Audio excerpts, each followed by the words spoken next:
Which compact SUV to buy? In this special episode, this comparison episode, we have different SUVs gathered from premium, more expensive choices to less premium, so to speak, and a little bit less expensive choices. We have the BMW X1 and the Audi Q3, which are more among the top tier list pricing wise, and the BMW X1 in the new generation, for example, we have them directly next to each other. I also want to show you the Volvo C40 and the XC40, in this case here also as the electric versions, but the XC40 is also available as petrol or plug-in hybrid, so it will basically count for both. I really like them because they have this Android automotive infotainment system now and are really compact in the sizes but already have good seating comfort. Then going more a little bit less expensive towards the Kia Sportage, Korean manufacturer. This one is also a very nice proposition in that all-new generation. A direct competitor is the VW Tiguan, which is still a very good car, hardware-wise, also the space on the inside and the driving dynamics.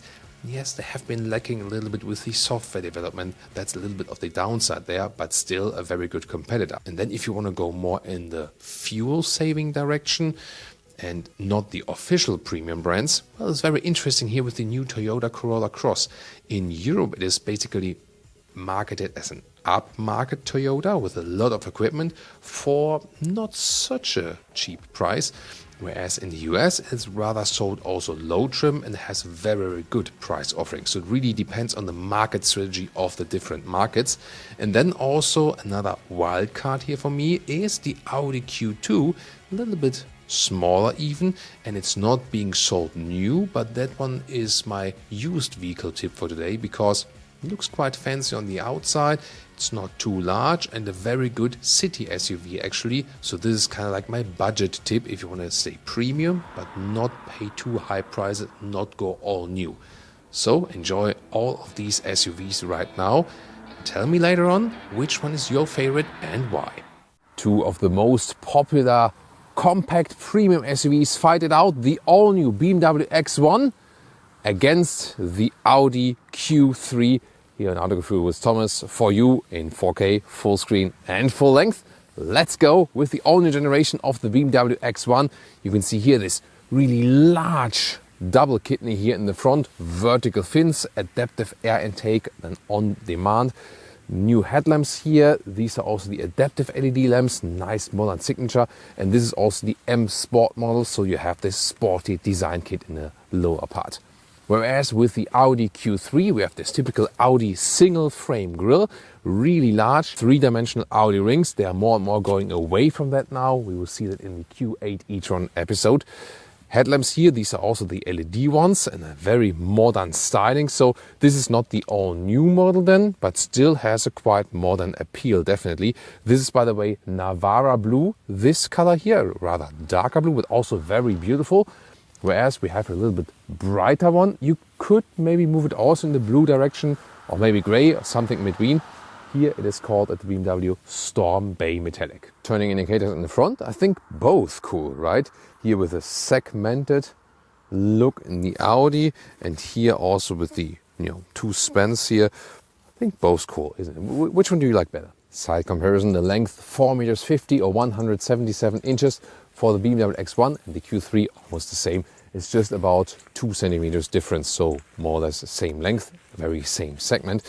Here we have 18-inch wheels for the BMW X1, winter tires. Of course, there would be bigger ones available. Overall for both vehicles, from 17 to 20-inch are available. The Q3 here has 19-inch for the day, so in that respect it looks a little bit cooler, of course. Both are available with adaptive suspension, that's an option. And the main design difference is actually here, that the Audi Q3 has a little more dynamic stance in the way that the C-pillar is standing here upright, whereas with the BMW X1 it more looks, in the traditional shape. Then of course with both vehicles there are this SUV coupe versions available. It's the BMW X2 for the X1 here.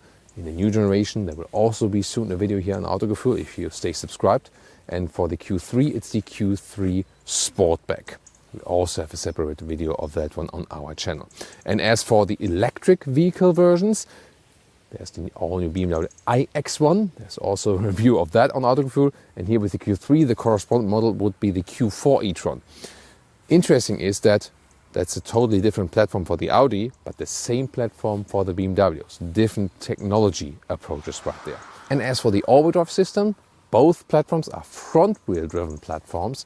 So that means when it's an all-wheel drive, like we have here today with both vehicles, it's front plus rear on demand. The question then in the driving part is, how much front-wheel bias is there? Or is it not that significant? Is there a big difference between the vehicles? This will be super interesting in the driving part later on. Car designs are becoming more alike. Well, here in this case, I think it's good that they do differentiate, whereas we have with the Audi Q3 here, this flatter design here of the rear windshield, although this is the SUV and not the Sportback version here. And then this like textile tail lamp signature. Contrasting lower part. This one, by the way, here the advanced trim level. The S-Line would be the very corresponding trim level to the M Sport, but it's always hard to get 100% comparable vehicles. This is the best we could get for you. And then here in the rear of the X1, new generation, three-dimensional tail lamp design, and here a more, upright design actually. So I think it's good that they differentiate in that way. And then the M Sport adds this black contrast here in the lower part. And what about the Autogefühl fake exhaust police? The AFAP alert. Well, with the X1, no problem at all. Very clean and honest design. But the Q3 sets it all the way in for fake exhaust. And the turning indicator comparison? Yeah, definitely won by the Audi. Just more beautiful integration here. Here with the BMW, I don't get it. It's such a beautiful three-dimensional tail lamp design here. Then this turning indicator on the inside. Moving towards the interior, key fobs first. Here the BMW one looks more modern. The Q3 really has this super old school key fob, but well, doesn't always have disadvantage where something is old school, but the BMW one looks cool and is also lighter indeed. Then the BMW here first, flush door handles. You can see they're integrated, and then they open like this. Still give you good feedback, and door closing sound is not the best we've heard, honestly. Then interior here, this is an option, the sensor tech cover here, a high-grade leather red inside, looks great, great build quality, softer touch than even for your elbow. And then this is also the M Sport model, as I said, that is connected to the interior, and we also have these sportier seats right here. They standardly come, by the way, with Alcantara on the inside, leather red outside. Even in the US, Alcantara is now available. And these here are the full SensorTech, full leather red seats here with perforation. Looks great, great material quality, soft seat cushion as well, also in the lower part. So great offerings they have there. Base fabric seats would also be available, but this one, of course, then would be the seat for the US especially. But I mean, when you're in the US and can finally also get some Alcantara seats, why not try them? Because so far manufacturers said, our US customers, they don't want Alcantara because it's, hey, US customers are spilling drinks all over the place all the time, then they need to clean the seats and wipe them.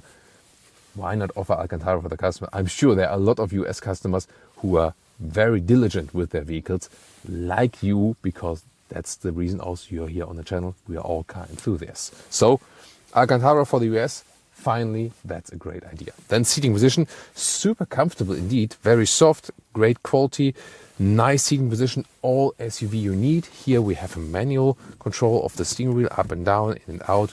So yeah, that's making a very, very good impression. It will get a little bit tough for the Q3 today, what the X1 is doing in this new generation here. Interior overview here with the BMW X1, new generation, really revolutionary change in this new generation. Screen is one curved unit and then split into 10.25 and 10.7. Beautiful integration also of the ambient lighting underneath the screen and also here towards then the other door and so on. So cool ambient lighting feature, definitely. Zoom more details to the infotainment. Well, the climate unit is here inside, no separate climate unit. That is one difference also to the Q3 for sure. You get used to it a little bit, definitely. It stays in the same area at least. Air vents are here then, and the steering wheel also with real buttons, so that's easy to control here, for example, also for the volume. Cool design of the steering wheel, isn't it? And here in the lower part, this is also very interesting. The smartphone has like a seat belt here to fix it against the inductive charging pad. It's a great idea. The only thing is now with the new iPhones, sometimes it does activate then the Apple Pay system, and then there's the credit card appearing in the smartphone by the seatbelt holder. Okay. And then what's interesting here behind, there are like some openings, and they suck away hot air from the inductive charging heat. That is a cool feature for sure. Infotainment system has this main menu, and yeah, that's kind of information overload. And then this main menu, so the OS 8 here has become more complicated, definitely. The car internal GPS also works. It's actually very well usable indeed. Other than that, you rather go to the Apple CarPlay menu, and the integration of the CarPlay and the Android Auto, it's more stable now. Wireless connection, so far before that it was sometimes lacking the connection. Sometimes it does happen that when you play music it sometimes stops for a second, but seldom and not as much as before. And here the optional Harman Kardon sound system is awesome. It's really superb. It delivers a great, true, in-depth surround sound. I really love that. So OS 8, more complicated, but more reliable and quicker, so it has pros and cons indeed. On a live vehicle view, there you see consumption figures, and this is here with a lot of city consumption, and also in winter times. This the rather high figure. It can also be as low as 7 liters or 100 kilometers. Digital instruments, like a screensaver, but then I turn on the vehicle, looks like this, and you can pick different modes then for that. Here, either change the content where something is appearing. I rather prefer this setting with the digital speed in the middle actually, and then you can also change the whole layout, for example to this or to this. This would be my favorite one here, and then you can see RPMs turn up. And the cool thing is here, when you're in the Apple CarPlay in the BMW OS 8, here when you have Apple Maps, you can also send it to the left side of the instruments. That's an exclusive feature.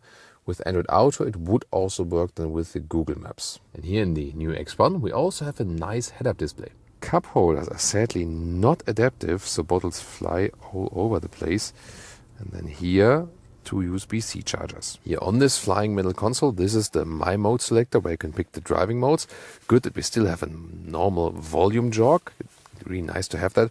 And this integrated shifting lever here, forward for reverse, this for D or the S shifting mode, soon more about that. Then start stop engine button here, and when you press this button then you fold up this armrest. There's some space underneath indeed, and this whole concept of the flying middle console, because here underneath you can see we have more space here, a lot of space actually, and the whole design concept taken from the big EV SUV, the BMW iX. As for the rear seating area here, instead of the doors, is hardback, but a nice structure at least, and also great design from the Harman Kardon sound system is an option. Then you can take a look here at the interior, also with the black perforated sensor tech. Really good in the quality, so the overall build quality impression here of the new BMW X1 is really excellent, I have to say. And yeah, whereas we've seen that with Mercedes vehicles in the new generation, sometimes the build quality, like in C-Class, is worse than the predecessor. Here with the BMW models, they have really stepped up the game. Then here, legroom with this hard recess here in the back. There is still some headroom, legroom left, and also headroom, yes. Here in the rear, 189 or 6'2" is possible. Although this one is also the one with a nice panoramic view, and it's actually quite decently comfortable here. The rear bench can also be slid forward or back 13 centimeters or 5 inches if you have one of the pure combustion engine versions. It's not possible in the PHEV or in the iX1. And also in the middle seat you can sit for a shorter period of time, a little bit blocking than here with the knees for sure, but it works for, let's say, emergency situations. Then you have 2 USB-C chargers here in the rear, and this one here, cup holders, decently built and also with some adaptive rubber lips. Now the Q3 rear seating area. Yeah, these beautiful grey fabric seats, they bring more light to the interior. I really like this styling here indeed. And also in the rear with the nice Alcantara or microfiber accentuations right there. So everything looks really straight, clean and upright. Also hard pack at the inside of the doors. Let's see, as for the legroom, this is a little bit tighter. There's also the recess here for the knees, but the way I'm driving in the front, it is definitely tighter with the knees than in the X1. Headroom, well, there is some left, but hardly comparable in this case because the X1 is the one with the panoramic roof. Here, this very vehicle is not spec'd with it. It works as well, not too much difference. And if you would go for the Sportback version, it also falls down. But the comfort here is also decent. But definitely this segment where the X1 is winning it. Also here with the middle tunnel and so on. So the X1 definitely better suitable for space and people in the rear. That's also a decent result here overall.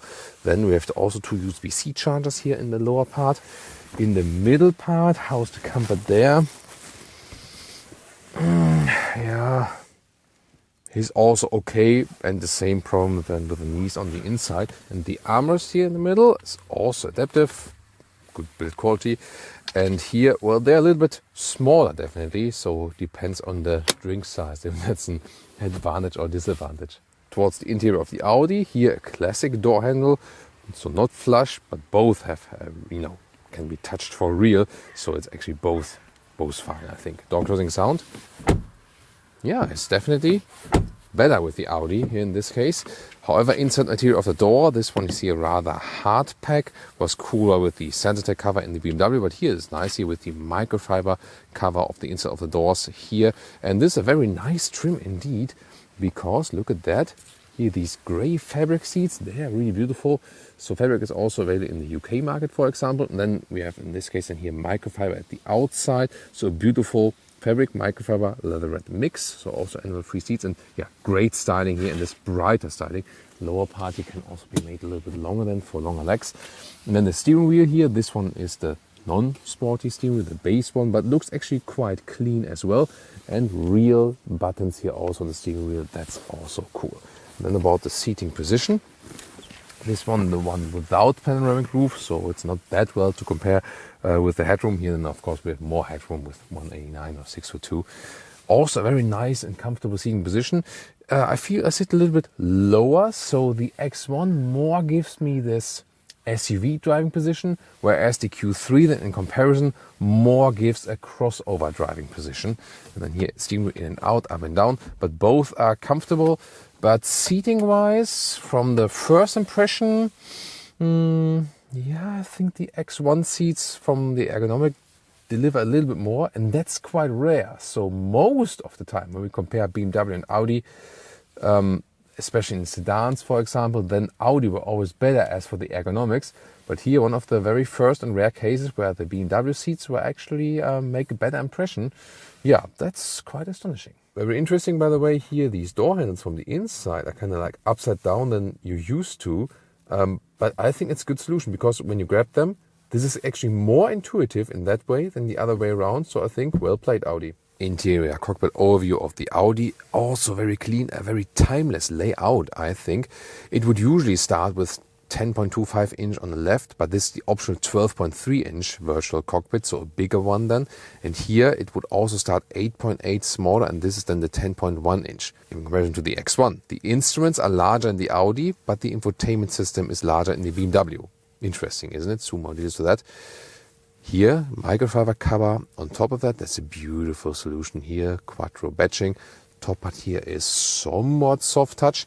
And then the main difference is here we still have a manual climate unit with nice clicking sounds. This is what I do prefer. So that is one key element in the interior that is better with the Audi, I think. Also manual volume knob. And the drive mode select is also a little bit easier because you still have a real button here, which you can also switch through. And then it also, see here, it switches through. You don't have to press then in the infotainment system. You can also stay at the lower part, for example. Then here we have a real big shifting lever. Do you prefer these real shifting levers, or do you prefer the more smaller integrated one that look maybe cleaner, but don't offer, this big haptic feedback? Or don't you care? Please tell me your comments about that. And then we have here cup holders. They are also adaptive. This is really nice, and you know that in the X1 they were not adaptive, so the cup holder solution is better in the Audi. And this armrest here is properly attached with some space underneath, but the BMW offers more interior space in the middle console because of that flying concept. And you also have two USB-C charger in the front, and this is here also the inductive charging pad without vents and without a seat belt. Oh, and the automatic handbrake here is not standard. It's like a blindfold button. Really? Infotainment system, I think it's quite easily done. So look at that. It's a good view here with this app view. You know what you get. Car menu here, for example. You can also go to the drive select here for the driving modes, but you can also route it from below, as I've shown to you. Then the car internal GPS. This is, by the way, Google satellite view, but it's not Google Maps. So not to confuse it with that, actually. And actually also quite responsive. So overall, I also like the infotainment system here. This in the CarPlay integration looks a little bit more impressive with the BMW. And the sound system, this one here is a base one that doesn't come up with the one in the X1, but you can also get, a more elaborate one here. Yeah, but overall, the BMW Harman Kardon system is a better choice. Yeah, I really like the Audi virtual cockpit here, these digital instruments. You can switch the middle view, for example, here also then with the map, but only the car internal map actually is possible here. That's also different than to the BMW. And you can also have this view, for example, but you can also change the whole layout. Either the classic view and sport, they are kind of similar. In this dynamic view, this one is actually completely different in the look. Here, look at that. This is not, related to any classic gauges or something, but I feel the other ones just look more cooler, more classic indeed. Or what do you think? Trunk comparison. It's 530 liters for the Audi, 540 liters for the X1. So it sounds like more capacity, but what about the measurements? Let's start here with the all-new model, the X1. You can see here, cabin trolley fits in easily, upright also, and then the length here is like 85 centimeters or 34 inches, a little bit shorter than the Q3, I can already tell you right here. And the width, a good meter or 40 inches. And the bench here folded from the inside, not from the trunk here. It's like 1-1-1 split, so individualize it in total length 166 or 65 inches. Here you can see you don't lose much height right here, because of this upright styling here. And then when we move over to the Audi, it's very interesting because we have indeed a little bit more length here at 88 centimeters or 35 inches. So the BMW was ending right here. So that's actually quite good.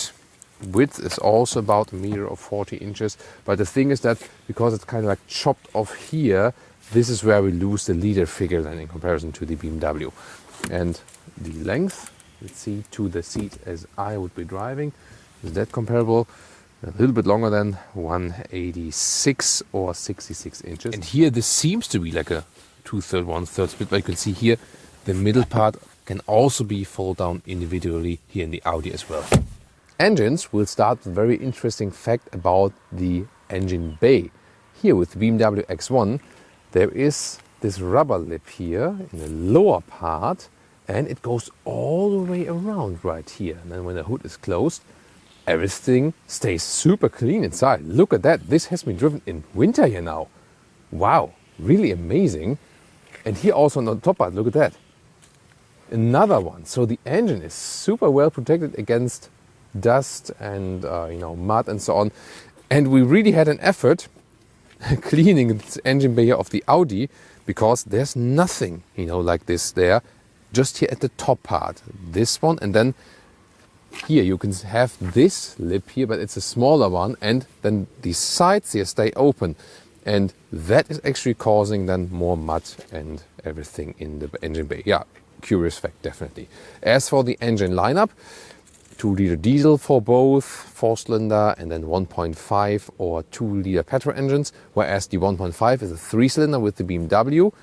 It's also a 4-cylinder here with the Audi. And the comparable engines for today are the 2-liter 4-cylinder petrol engines, the 40 TFSI for the Q3, and the 23i for the X1 would be the 28i in the US with a little bit higher horsepower tune and about 6 seconds in the acceleration figure. But here the 23i and also the 40 TFSI, both around 7 seconds in the acceleration figure. Let's drive them. Welcome to Thomas's Comparison Driving Lounge. BMW X1 versus Audi Q3. We're starting with the X1 23i, would be the 28i in the US, then with a higher horsepower tune. 7 seconds is the official acceleration figure for this one, approximately 7 seconds. We put to the Sport Dynamic mode and also to the S shifting mode. Sport here setup. We do rolling start from 40 kilometers an hour. Let's go.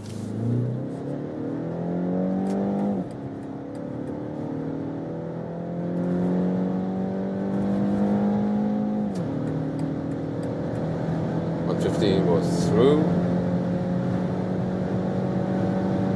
175, we'll cut it there because it's car in front of us. Now we can accelerate through. It was a pretty nice sound, right? So for that 4-cylinder engine, of course with a little bit of enhancement, but actually felt and heard quite natural. Really nice indeed, gives you a good feeling when driving the vehicle, and wow, so stable here on the motorway. And this adaptive M suspension we have in here, when we are in that sporty mode, we have a little bit more feedback then of the suspension. Wow, what a settled feeling here on the German Autobahn. Let's see if I go to the normal personal mode.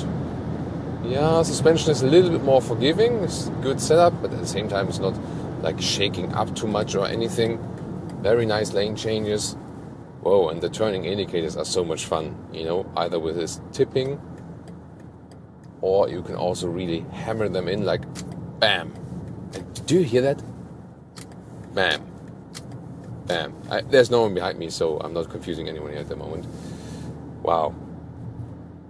That feels so lovely. So you always want to use the turning indicators all the way because it just resonates so well with the vehicle. And that's one of the coolest things in this vehicle. It really reminds us of vintage BMWs. That they give you an analog feeling, really like you put something in with some force, you know, like you would turn it. Yeah, the AC unit is all digital in the screen now. That's one of the things I am missing. If you're one of these guys, 22 degrees Celsius or like 72 degrees Fahrenheit, AC on, automatic mode, and you don't care at all. But me personally, I tend to change it here, back and there, AC on, and so on. So yeah, I like to have a separate control right there.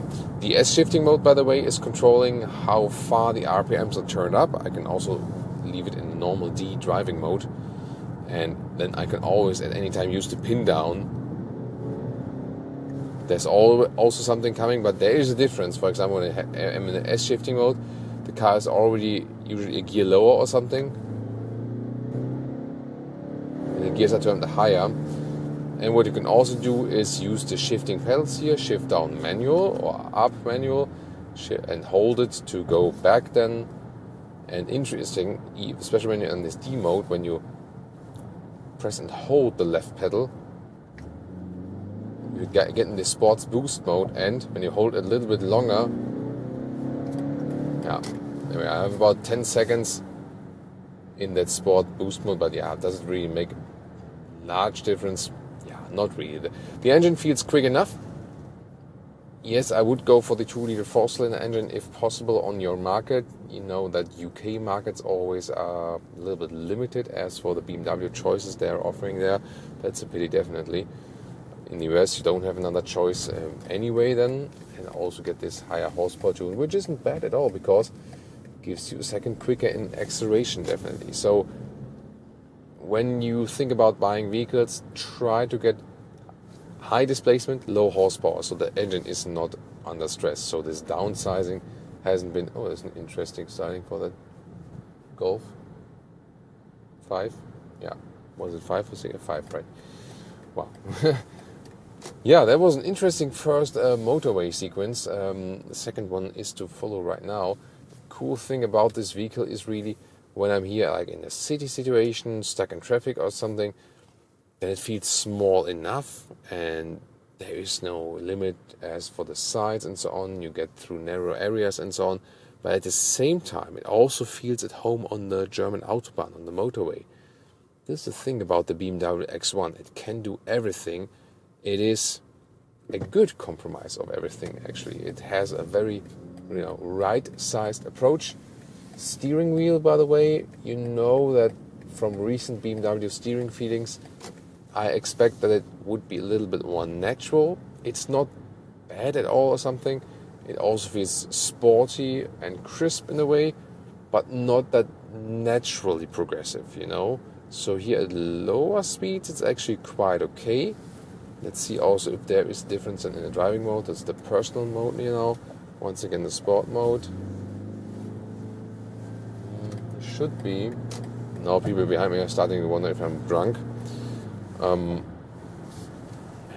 little bit of difference, but not too much as I would expect, actually. And to me, the thing is, like, the faster we drive, then this area here gets a little bit dead. So this is already where I can say that the Audi is doing a better job, because they have a very good natural feeling progressive input for their steerings. That's what Audi can do best, actually.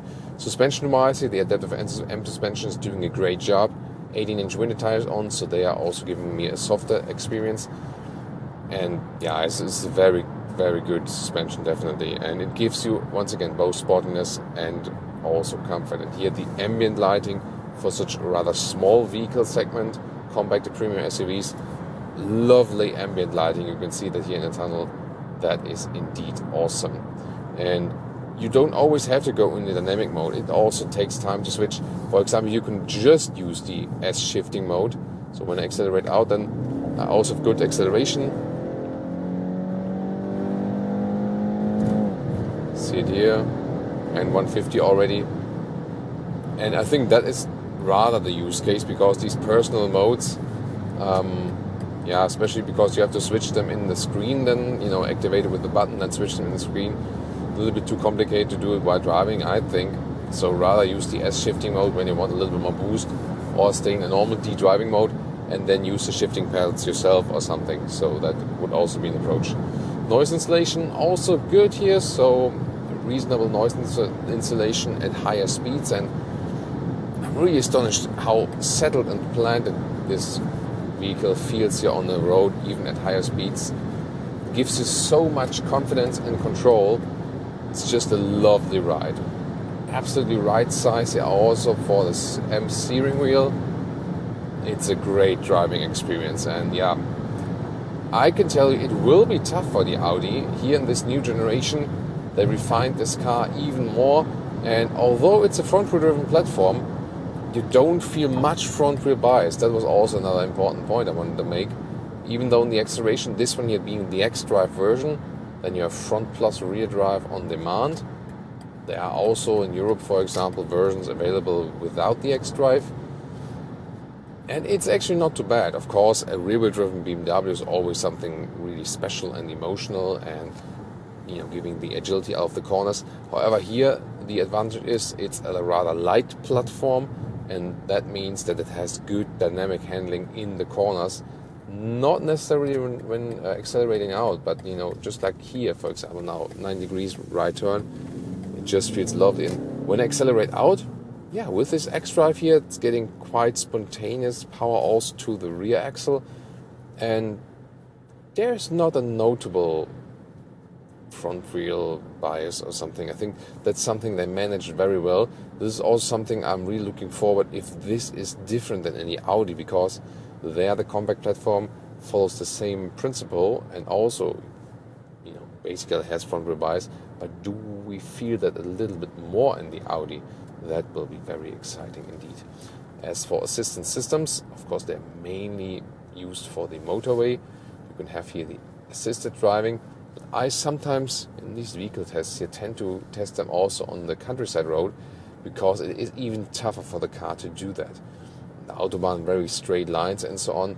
And here, for example, the right line is kind of grayed out. You can hardly see it, but at the same time, the vehicle is really keeping it very well in the lane and also in a very smooth way. Look at that, how refined that assistance system is. That's awesome indeed. And here is still managing that bend here, and also not too hectic from a steering movement. So very well done. I'm not sure if you've seen the blind spot monitor. We haven't been overtaken so many times, but then it's flashing here in the side mirror. So, wow.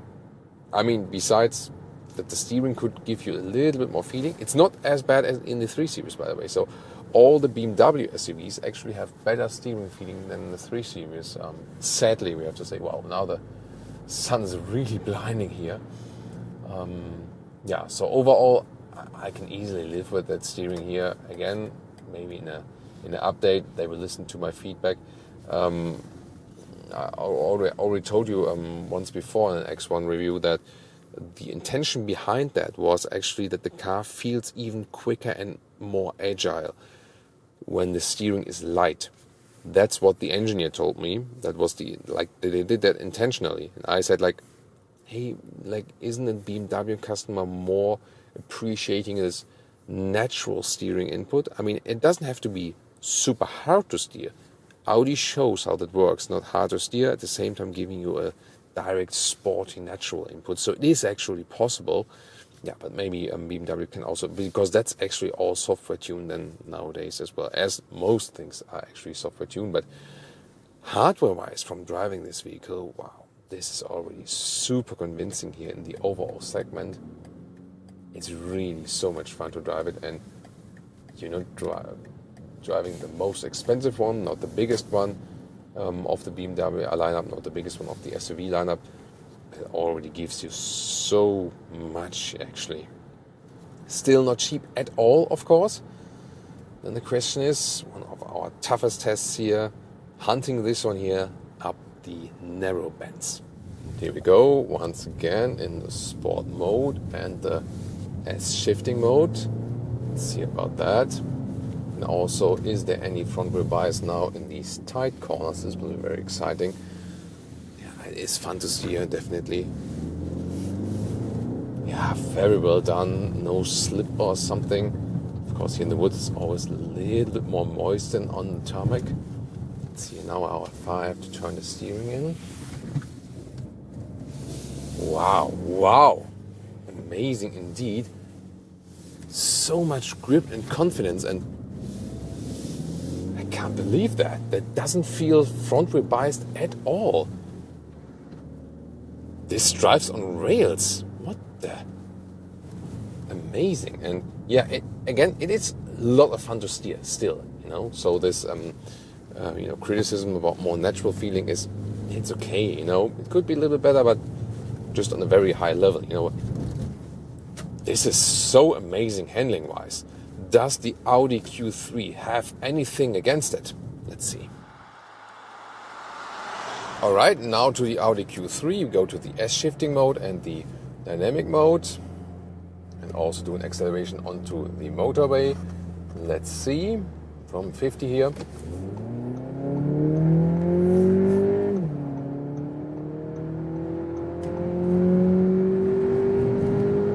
It's 130. 150. 170. It's a little bit slower actually. It also feels a little bit slower, but it feels slower than it actually is. Here also with the adaptive suspension, lane change, very nicely done also. Very good feeling in that steering. You feel you sit a little bit lower. Once what I said, also in the interior part, more crossover feeling than SUV driving feeling. So the X7 feels actually larger and bigger, higher, more SUV-ish indeed. Also really good control here over the whole vehicle. We have 19-inch wheels mounted here, so a little bit larger than in the X1. However, this is not all of the difference we feel actually. So I feel that the suspension is in a way more forgiving with the X1. So I think the adaptive suspension of the X1 is doing a better job. So this 1 inch is not everything indeed. And also when we switch back to the comfort or normal auto mode and go back to the normal D shifting mode, the suspension here just feels stiffer, and the X1 feels like it evens out everything. This is also a good suspension here, especially then here with the adaptive function. Yes, however, the X1 suspension just feels so superb that in comparison to the X1, the Audi Q3 suspension feels somewhat weak. But that's just in direct comparison. If you compare this one here to maybe some other non-premium vehicles, or in general saying like, hey, this is a great drive. It drives very, very well, yes. But the X1 now in a direct comparison is so well done as for the driving characteristics, especially suspension. Wow, I'm impressed indeed. That's really superb. Oh, nicely quattro illumination there. Here when we're in the tunnel here now, and I can very well see the climate unit. Yeah, that's the thing. Controlling the AC unit while driving is just better in the Audi. The engine here, by the way, just felt a little bit more annoyed when pushing it. The X1 was more sovereign, more relaxed, and also when you're just doing like this pin down, sound-wise, the X1 just feels more pleasing. This engine here, it just always feels like, do you really have to do it with me? And the X1 engine is like, yeah, sure, you can do that, no problem.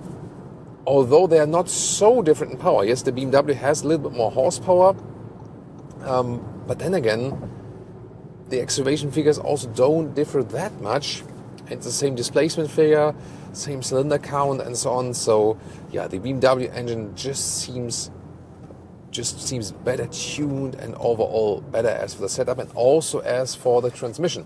S-tronic here, dual clutch transmission with the Audi, and it feels sometimes, once again, in comparison to the BMW, a little bit too hectic, I would say. There again, the BMW just feels more refined, and this is really something here, you know, when I'm in an Audi Q3 in this compact SUV, premium compact SUV segment, and I say that another vehicle feels way more refined. That is an astonishing finding here, indeed. So the Audi Q3 has always been one of my favorite vehicles here in this segment, definitely. And for example, also because of the steering input. That's actually the best, and it's also better than in the X1. So precise, no dead zone area, it's progressive, you don't have to steer that much. At the same time, it is sporty. Yes, look at that. Sporty and comfortable at the same time. It is the perfect steering setup, and it can't be any better than that, I think. This is definitely better with the Audi. And the AC unit while driving. But the rest, you know, like engine, transmission, suspension, that one is really better with the X1. Seating comfort here and so on is good with both, definitely. And I'm absolutely happy and satisfied with the seating comfort here in the Audi Q3. However, once again, because the X1 is so good also in that respect, these new seats here, soft touch sensor tech also, or then when you go with the microfiber as well, guys, relax everyone. It's like, just be when someone is not driving like for 1 second, directly using the horn, like, come on. I mean, when someone doesn't react like after like 10 seconds, it's okay, but you know what? Yeah, people should be just more relaxed on the road. Once again, one more time in the tunnel, then you can see how all the lighting features are here. And then we through again to the dynamic mode.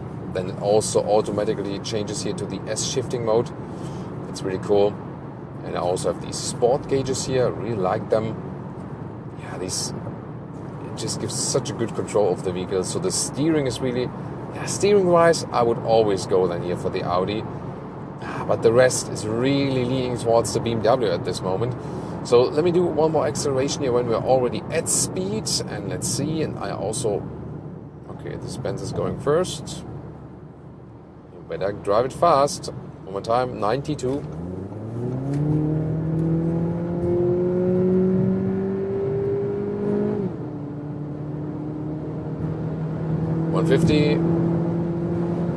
Nicely in this corner here. 170, that's enough for now.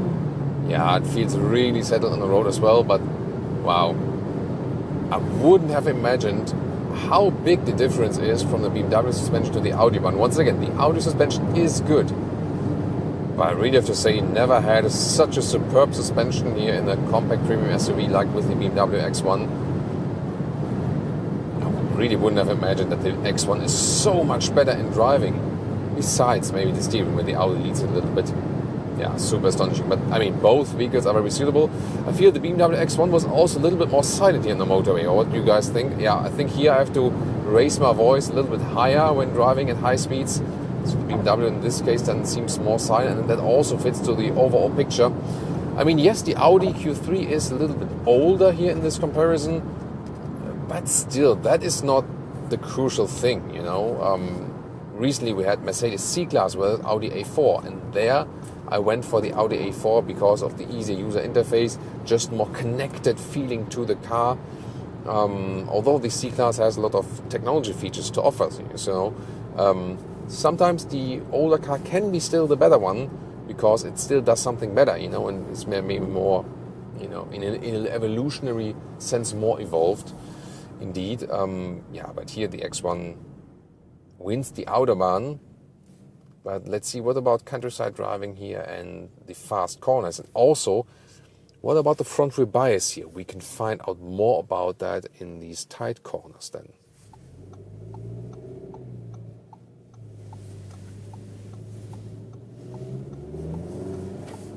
Yeah, you see what I mean? It's like this.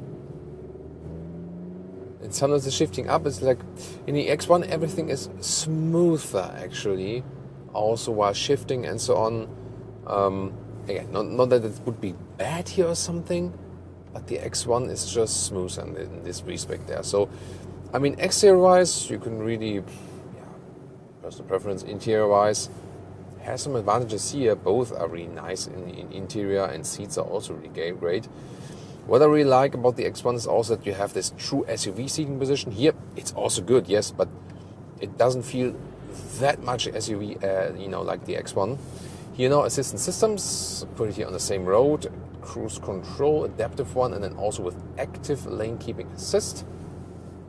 Let's see, this is now a critical situation because the road is making a right-hand turn, and it's more meant for Autobahn driving. But as I said, I usually put the cars here. No. Okay. There also the BMW did a better job actually in keeping the car in the lane. Here I had to intervene earlier. So also the assistance systems, they are good here, but seem to be also a step further than with the BMW. Yeah. Wow. Really interesting indeed. So now I'm looking forward. The X1, we didn't feel the front rear bias at all basically. This one here has also overdrive. And also the system front plus rear on demand.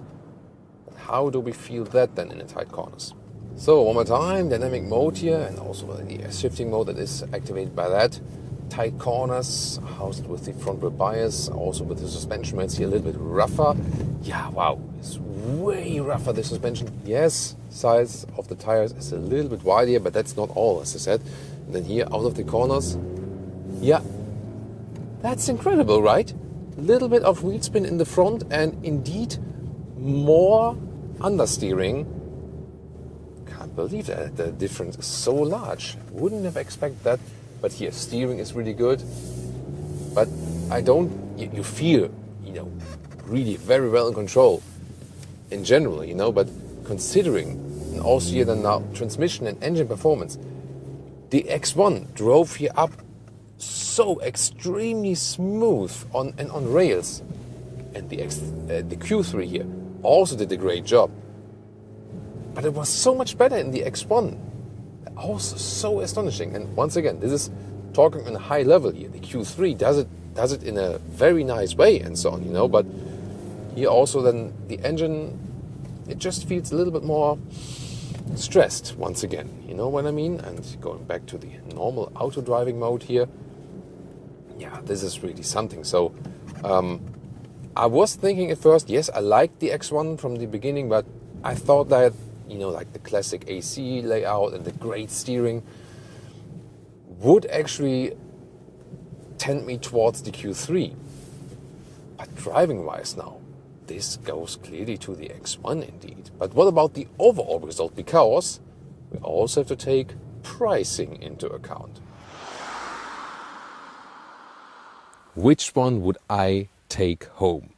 Well, it is a very interesting question because both of these compact premium SUVs are, to me, one of the best there are, and they are so well usable for everything. They are the right sized one in a way of not too large for the city, but already grown up for the Autobahn. So both are great vehicles, no doubt about that.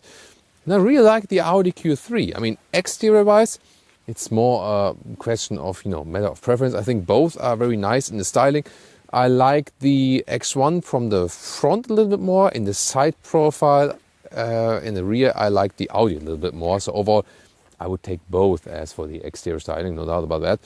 Interior, I think also both are very well designed, very clean layout. What I like with the Audi definitely is that we still have this manual AC unit, so easier to control. And also the steering input, that is also cooler with the Audi indeed. But then again, the X1 interior also looks very clean. Yes, it misses the AC unit, the separate one, but more or less you also get along with it, over the time. Interesting is that the Audi seats are very good, but the X1 seats are so exceptionally good indeed, and also more material choice, especially this perforated sensor tech, now also with Alcantara for the US market and so on. So high-class premium seats without animal content. So well done BMW here, but we also had very nice seats here with the Audi today. So you see where this is going. Actually, the Audi is a very good vehicle and I would still recommend it, but the BMW X1 is topping it in most of the aspects, not in all, but most. Also here more legroom with the BMW. That is also another crucial aspect here on the interior part. But then driving wise, I was starting this review off with saying the X1 is more modern, but maybe at the end of the day I would still go with the Audi because I like the more conservative setup with the AC unit and I love this Audi steering input, feels so natural and progressive. But then I was totally surprised by how good the BMW X1 is in this new generation. Again, this one drives so well, but the X1 drives so much more exceptionally well. I haven't, imagined that. Just when you drive them directly after each other, then you feel like the suspension, transmission, engine is so smooth with the X1. It's just such a smooth and flawless driving experience. Whereas in this comparison, the Audi then feels a little bit more stressed out from the transmission, not so smooth from the engine and so on, sound-wise and how it acts and with the RPM and so on. And you wouldn't really feel that much when you drive it individually and compare it maybe against other competitors. But when you compare it to this one here, I'm really impressed of how good the all-new X1 is. So when you get this one here for a decent price, I can still recommend it, no doubt. But at the very same price, no doubt I would always go for the X1 now. And this came as a surprise that it's so clear. However, pricing-wise, it's very interesting as well. These are highly spec'd vehicles, yes. This one here today is a little bit higher spec. For example, also panoramic roof, the adaptive LED headlamps. Yes, the wheels are a little bit larger with the Audi here, but this one here has some more options. But then again, the Audi is a little bit less expensive, and the very vehicle spec here, 59,000 euros for the Audi Q3 40 TSI Advanced, and here 66,000 for the BMW X1 23i M Sport. So 7,000 euros difference. Then you also start thinking maybe a little bit, yes. So it always also depends on the individual trim and also the individual offer you get at your dealer. So when there's a large price difference, you might also want to say, hey, I'm also satisfied with the Audi. Yeah, but we have to say this comparison overall then goes to the BMW X1 as the winner. What do you say? What would you pick? Audi or BMW, Q3 or X1?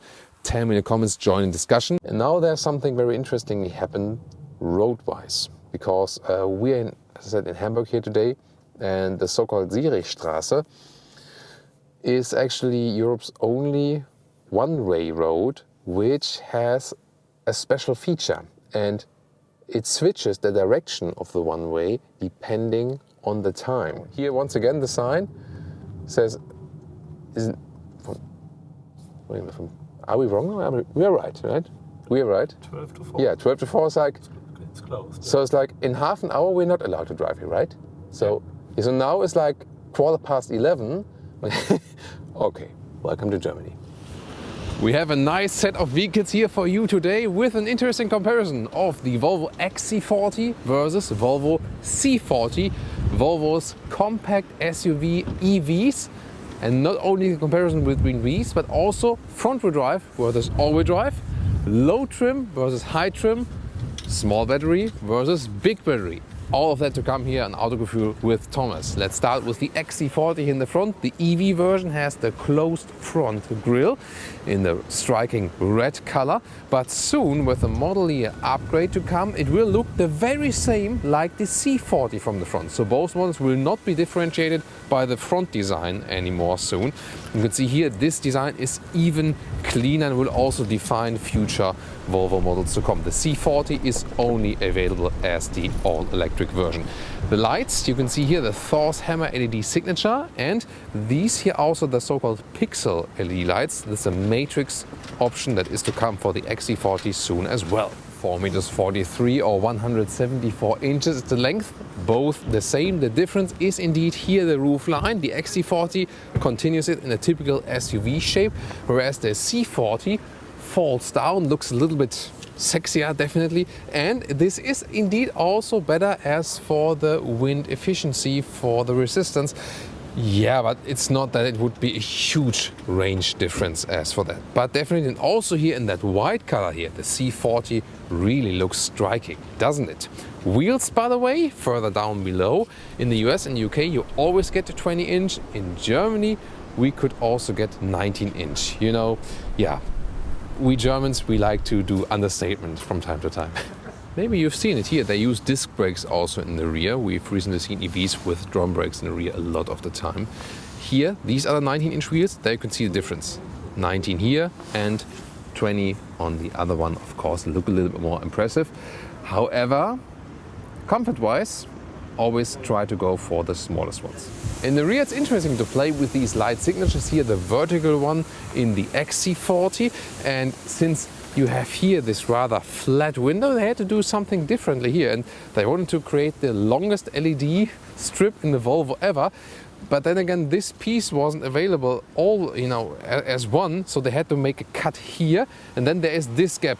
And then they say, it looked maybe weird when there's just this gap and then this is the stripe, so they want to have a continuing gap folder, and this is the reason why they came up with this idea. Here, once again, also with this small spoiler lip, it just looks a little bit more striking, the C40. But will it also have a downside on the interior? We'll soon find out. And here, when it's a little bit darker, you can see how this rear lamp here builds up. Pretty cool effect, right? It looks really amazing. Or also when I close the vehicle. Yeah, there we go. And the turning indicators, well, not that spectacular in comparison. Here with the XC40, you can see it looks a little bit different. And in the front, the turning indicators replace the front daytime running light each. Very nice. And difference, front-wheel drive or all-wheel drive, is of course also top speed and the acceleration figures. Top speed, 180 kilometers an hour or 112 miles per hour versus 160 kilometers an hour or 100 miles an hour. So little difference then. Acceleration figure, this is more significant, whereas the all-wheel drive model is less than 5 seconds in the acceleration figure. The front-wheel drive model is more than 7 seconds, so 2.5 seconds difference. And interestingly, the C40 is 0.2 seconds quicker than the XC40. As for batteries, 75 kilowatt hours net for the big one, 67 kilowatt hours net for the small one. Just an 8 kilowatt hours gap.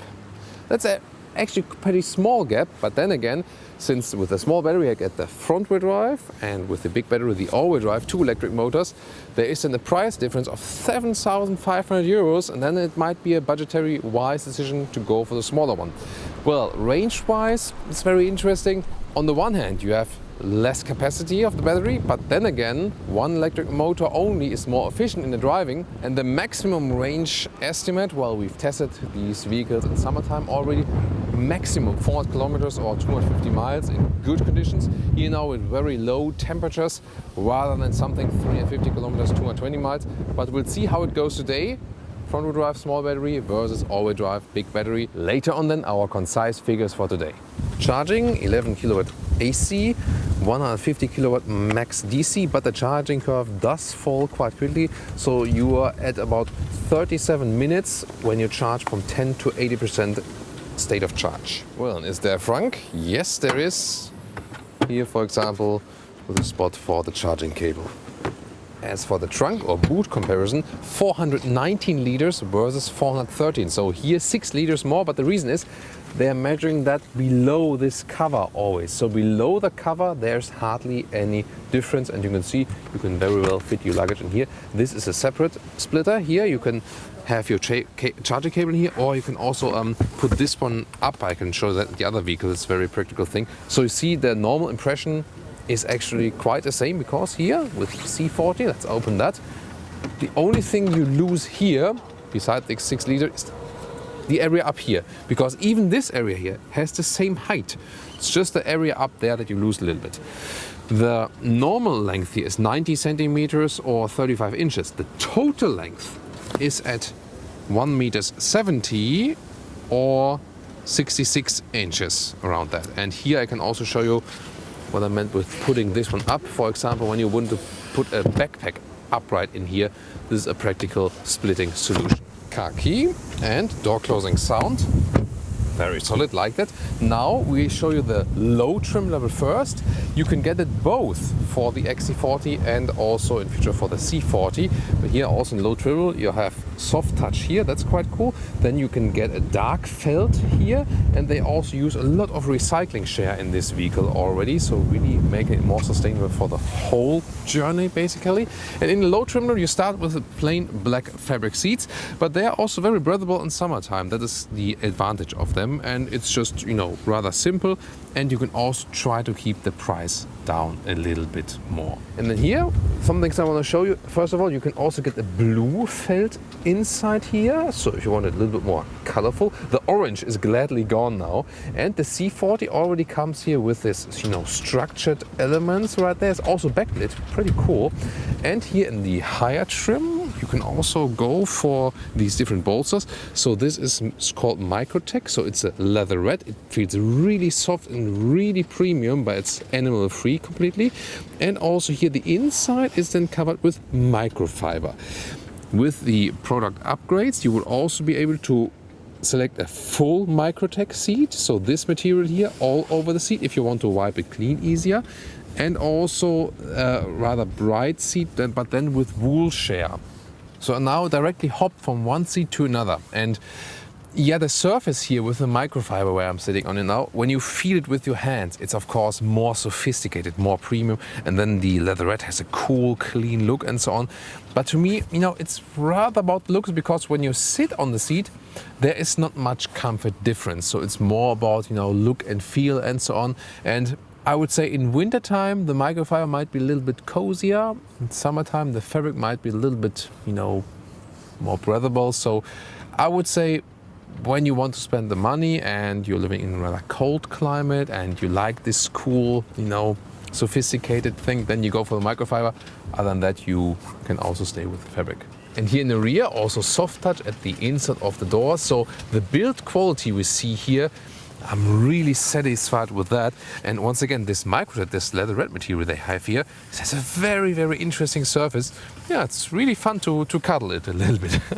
But here in the rear then, also with the blue floor mats here, I think the styling is pretty cool. And the thing is here, when you have bright, light, white floor mats, like with the EQS recently, it's a catastrophe. But here with the, you know, bluish color, you don't see dirt on it that quickly. So here now, headroom, this is the one with the panoramic roof, but the C40 here has a fixed panoramic roof. You can see it, you cannot open it. And when I put my spine up, then I do hit my head at the ceiling with 186 or 6'1". If I'm a little bit more relaxed, it works.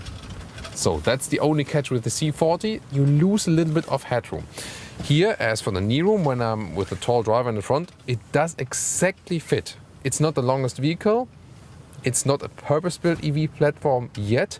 I think it's okay. However, you do have that huge middle tunnel here. You can very well see, due to the blue contrasting color right here, huge middle tunnel. That's also one drawback. And here the XC40. First of all, I can put my spine up and do not hit the ceiling with my head. So a little bit more headroom here, that's the advantage.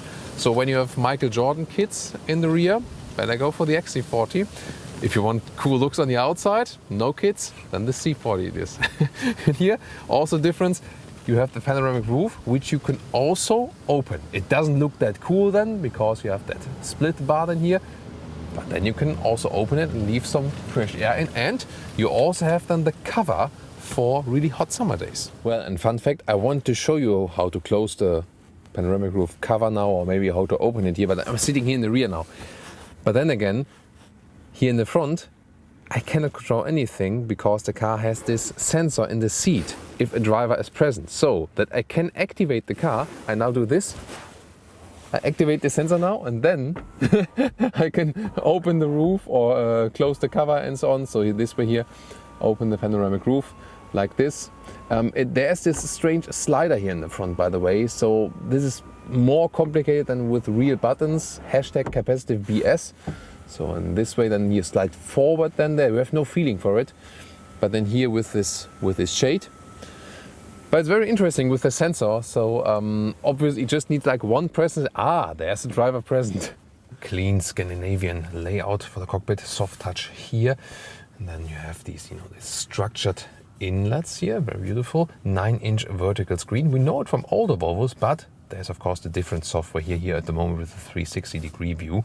Steering wheel cover also now animal free, so there's no animal leather in this vehicle whatsoever, and also real buttons on the steering wheel. That's also good here, for example, left side for the cruise control. Soon more to the instruments. And here one big button here definitely still for the volume control. That's good to have.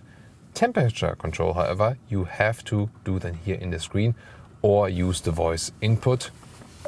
Set temperature to 22 degrees.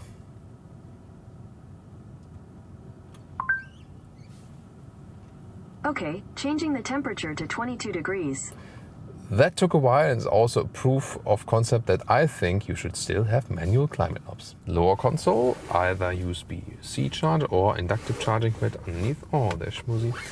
And then adaptive cup holders right here, and then you have this little red cover and can fold up for a lot more space underneath, actually. That's quite nice. Now this 9-inch infotainment system, Android Automotive based, that's of course pretty cool. Here, the lower part, temperature control.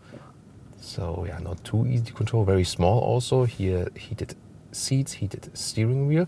Then you either have this main view or this app view. So this available, but the main menu is usually enough. The maps here, it's actually pretty cool.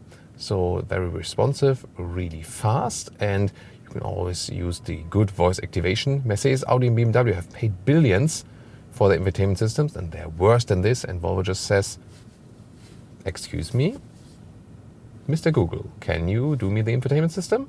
And there it is. And I will save your phones from getting activated now. Hey, famous search engine, drive me to Frankfurt. I cheated a little bit and pressed the button.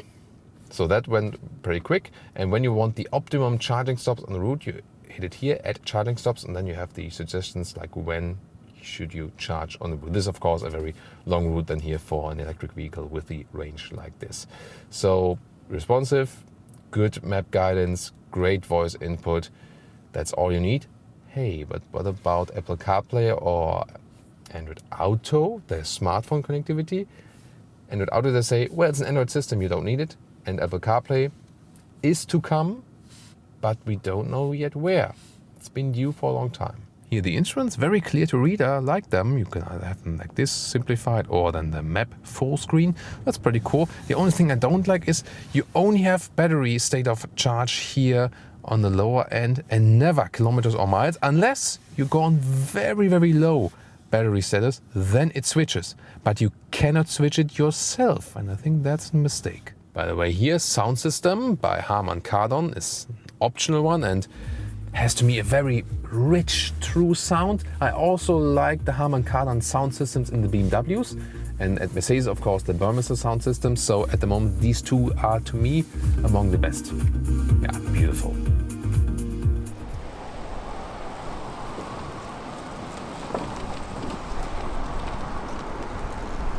Synchro, 1, 2, 3. Ah. Jetzt nur Sommer alle Woche. Welcome to Thomas's driving lounge here, starting with the Volvo XC40 front-wheel drive. However, we just happen to have the XC40 as front-wheel drive today, so you can also say the same about the C40 then with front-wheel drive. So now we're going to investigate what about front-wheel drive versus all-wheel drive, and also is there a difference between XC40 and C40 in driving? Do you need more power, and do you need the bigger battery actually? Here from a traffic light. 50. So of course you don't have the biggest punch. The steering wheel does give you some feedback because you just have the front wheel drive, but you see it's actually reasonably quick. So for city driving, the front wheel drive is definitely fast enough.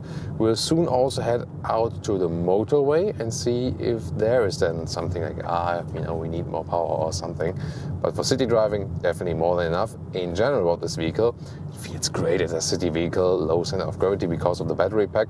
Steering input here is really good, feels precise and also natural.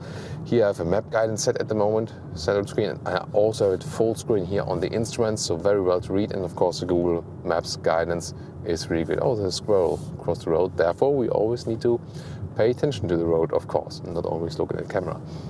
So therefore I'm not watching at the camera too often, actually, due to squirrels, definitely. And maybe also humans. So here now, slalom, a little bit, it's a lot of fun. So also when you compare like combustion engine versions from the XC40 to this one here, the EV version is clearly the most fun to drive. It's spontaneous in the acceleration, it has a better center of gravity. Although it is heavier as for the weight, it's just more fun to drive. Suspension is actually a good compromise. We've had recently a lot of EVs where the suspension is just too rough, too stiff. Worst in the Tesla Model 3 and in the Model Y, super stiff. But even in the Ioniq 5 and in the Kia EV6, the suspensions are just so stiff. Here in the XC40 EV, it is stiffer than in the combustion engine versions, also to cope with that increased weight and so on. However, I think here it's still a good compromise. If you are in a market which allows the 19-inch wheels, I would go with them, because 20-inch wheels of course always cost you a little bit of comfort. But considering there are 20-inch wheels here underneath this vehicle, beautiful area of Hamburg with a lot of old villas and so on, by the way. So try to go with 19-inch if you can actually pick them. So the whole driving feeling of this vehicle is really flawless. You can use it very well in city, but also long term. The Volvo seats have great ergonomics, and I'm feeling more comfortable on these seats here than recently with the Mercedes EQS, because the ergonomics that Volvo is using is just better, Now, no matter also which surface you have, the base seat, like the construction of the seat is just very, very good. That's one thing that I really love about the Volvo vehicles. Oh, that was interesting. That was the emergency braking assist that was kind of starting because there was someone coming from the right.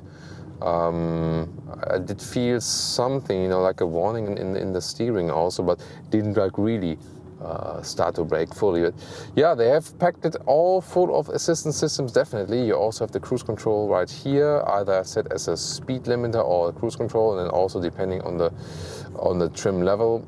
And you can also get a blind spot monitor, which is also built in here. So and so far, all the assistance systems, when you have the adaptive cruise control and so on, they are working very flawlessly.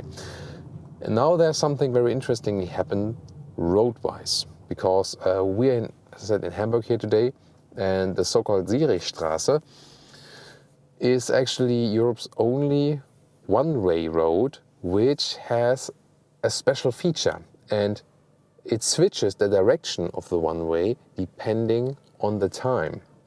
And you can see here, I'm not sure if you can see it on camera, but on the left, I could not go left at this moment. This is like an adaptive sign. And when I would go left, I would, be against the law. And it says between, 4 and 12, there's like a changing point. And now I'm actually going in the proper direction. And it can be really funny when you, for example, park at the side of the road. Here it says it's a block from 12 to 4. So, yeah, You really have to think about this, you know. Here, once again, the sign says, are we wrong? We are right? We are right. 12 to 4. Yeah, 12 to 4 is like, It's closed. so it's like in half an hour we're not allowed to drive here, right? So now it's like 11:15, but in half an hour we would be breaking the law if we would go the same way now. That's interesting. And then, yeah. I mean, it must be crazy when you're living in the street, right? And then, so they say there's like a rule. So when you park next to here, like right along the street, you might be facing the wrong direction. And they don't want people to, you know, turn all the way all day on the street. So then it's allowed to drive a little way, like a little piece in the wrong direction, even at that time, and then turn at the next intersection. Okay, welcome to Germany. And now motorway, acceleration 80 to 120 kilometers an hour with the front-wheel drive.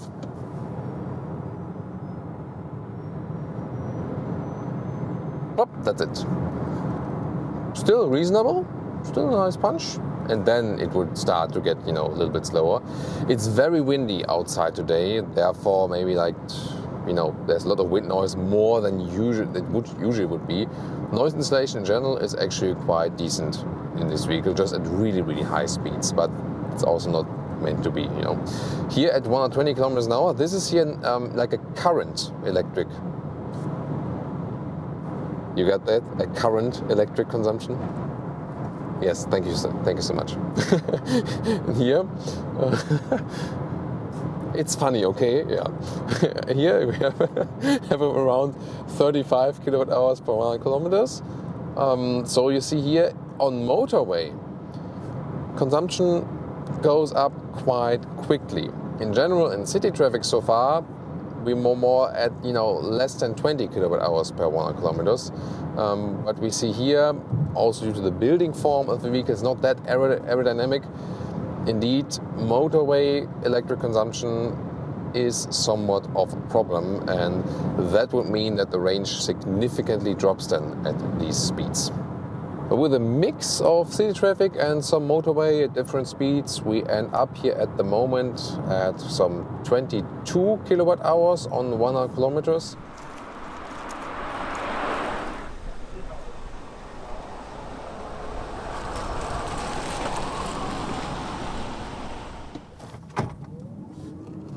Oh, that's 50 with the all-wheel drive version. Yeah, racing from traffic light to traffic light, of course, doesn't really make sense. That was just for testing purposes now. But you saw the difference. I mean, especially that difference 0 to 50. I mean, wow, huge difference. So this all-wheel drive version here has a lot more boost and punch. It's actually that aggressive in the acceleration that it especially applies a lot of G-forces on the passengers. Yes. Yes.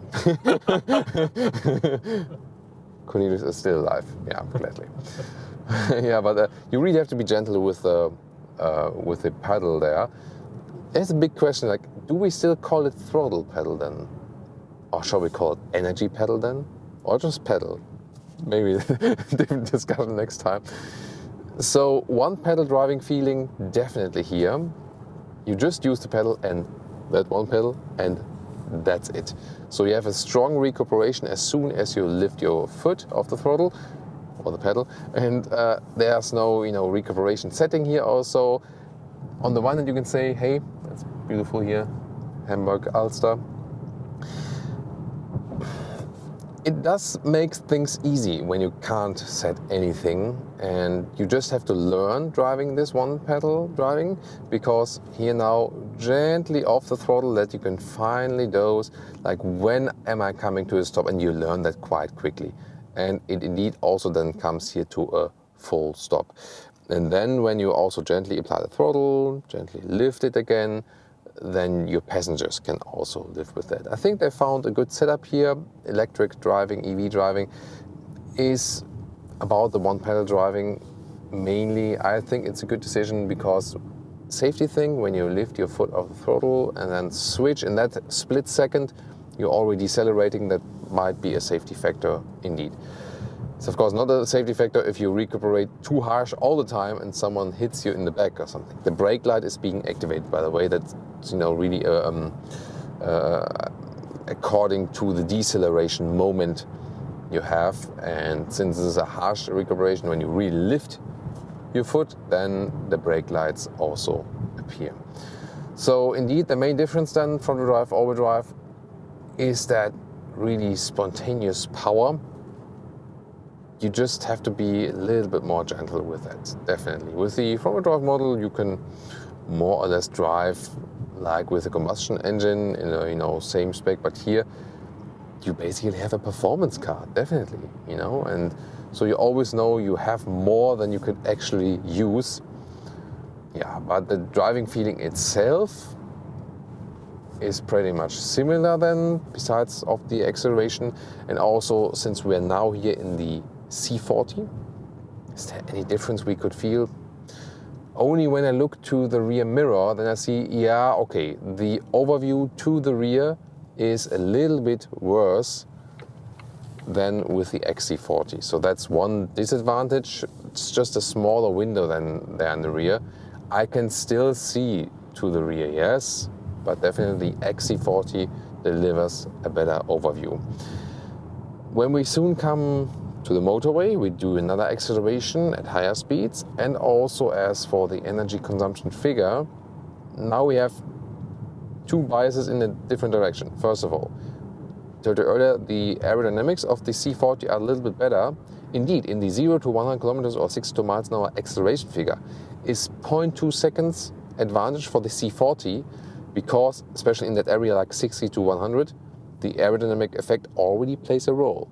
That also means here in the city, doesn't matter. But when you're driving at motorway speeds, the C40 will be more efficient.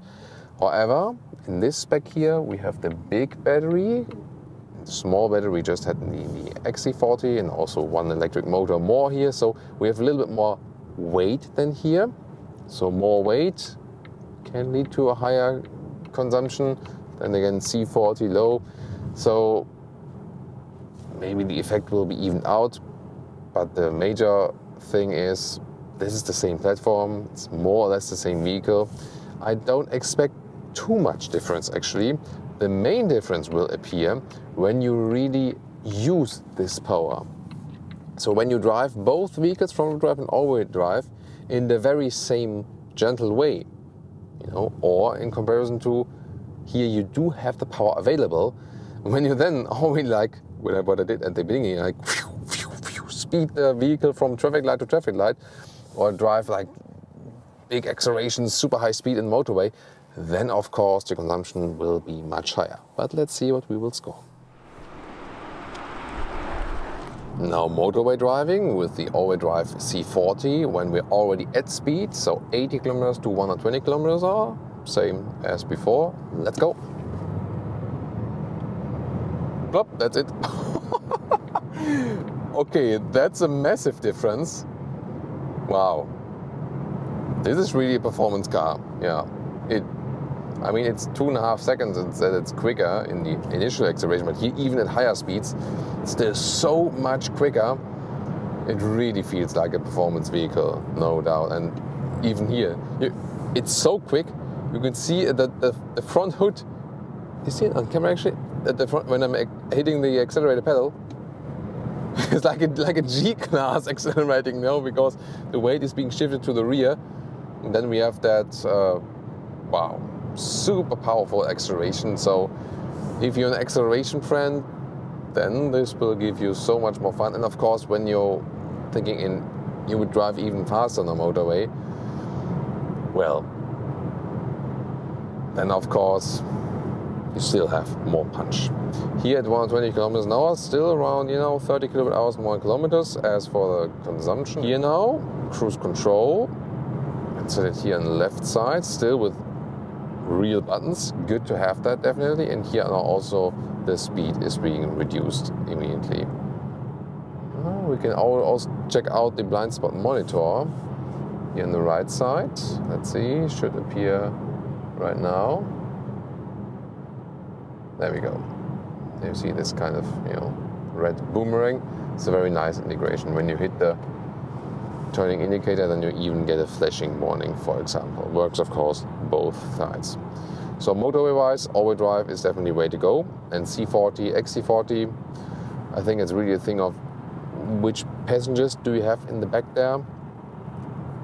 Do you need that extra trunk height above the cover? Yeah, but then efficiency, of course, when you drive a lot of motorway, will be better with the C40. But I think at the end of the day, it's more or less a question of design.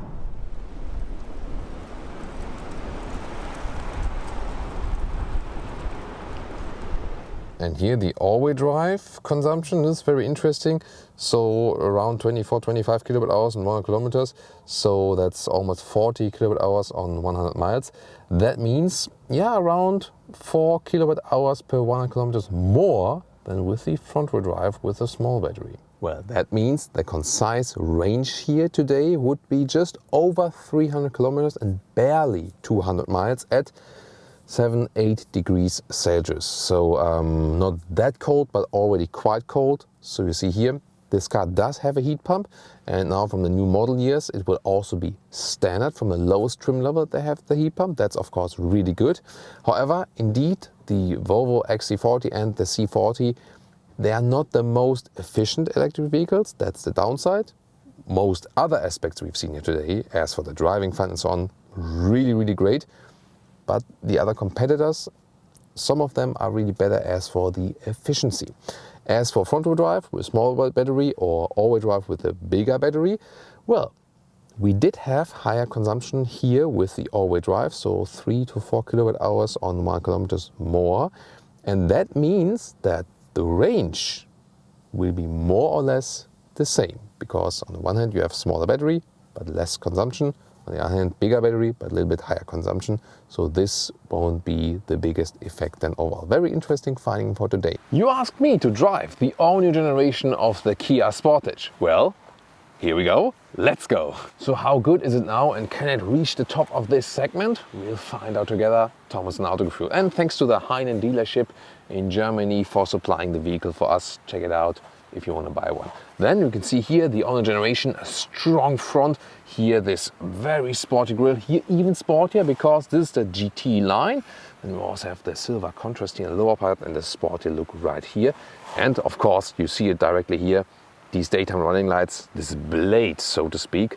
Wow, that looks really impressive. So big change here for the new generation, also with this new Kia logo. LED is standard for the main headlamp unit. Matrix LED is an option.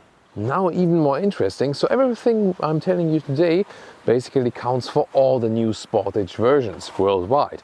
However, there's one difference. So this one here, built in Slovakia for the European market with the short wheelbase at 4 meters 51 or 178 inches. Then there's also long wheelbase available that is built in Korea, or also for the US market in Georgia for the new generation. That's very interesting.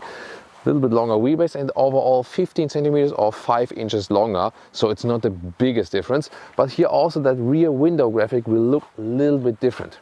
But from the front here, that area, all the same actually. The GT line would usually come already with 19-inch wheels, however here 18-inch winter tires mounted. And also in the GT line we have here the painted wheel arches in black then, which is still a contrast here to this very dark grey color we have for you here today. Then also the contrasting mirrors and still a chrome trim in the lower part, then the black one in the upper part. That's a very interesting design combination. And then you have this, you know, braking design line. They did that intentionally on purpose, but I think clean design is a more beautiful design, so not a fan of this feature here.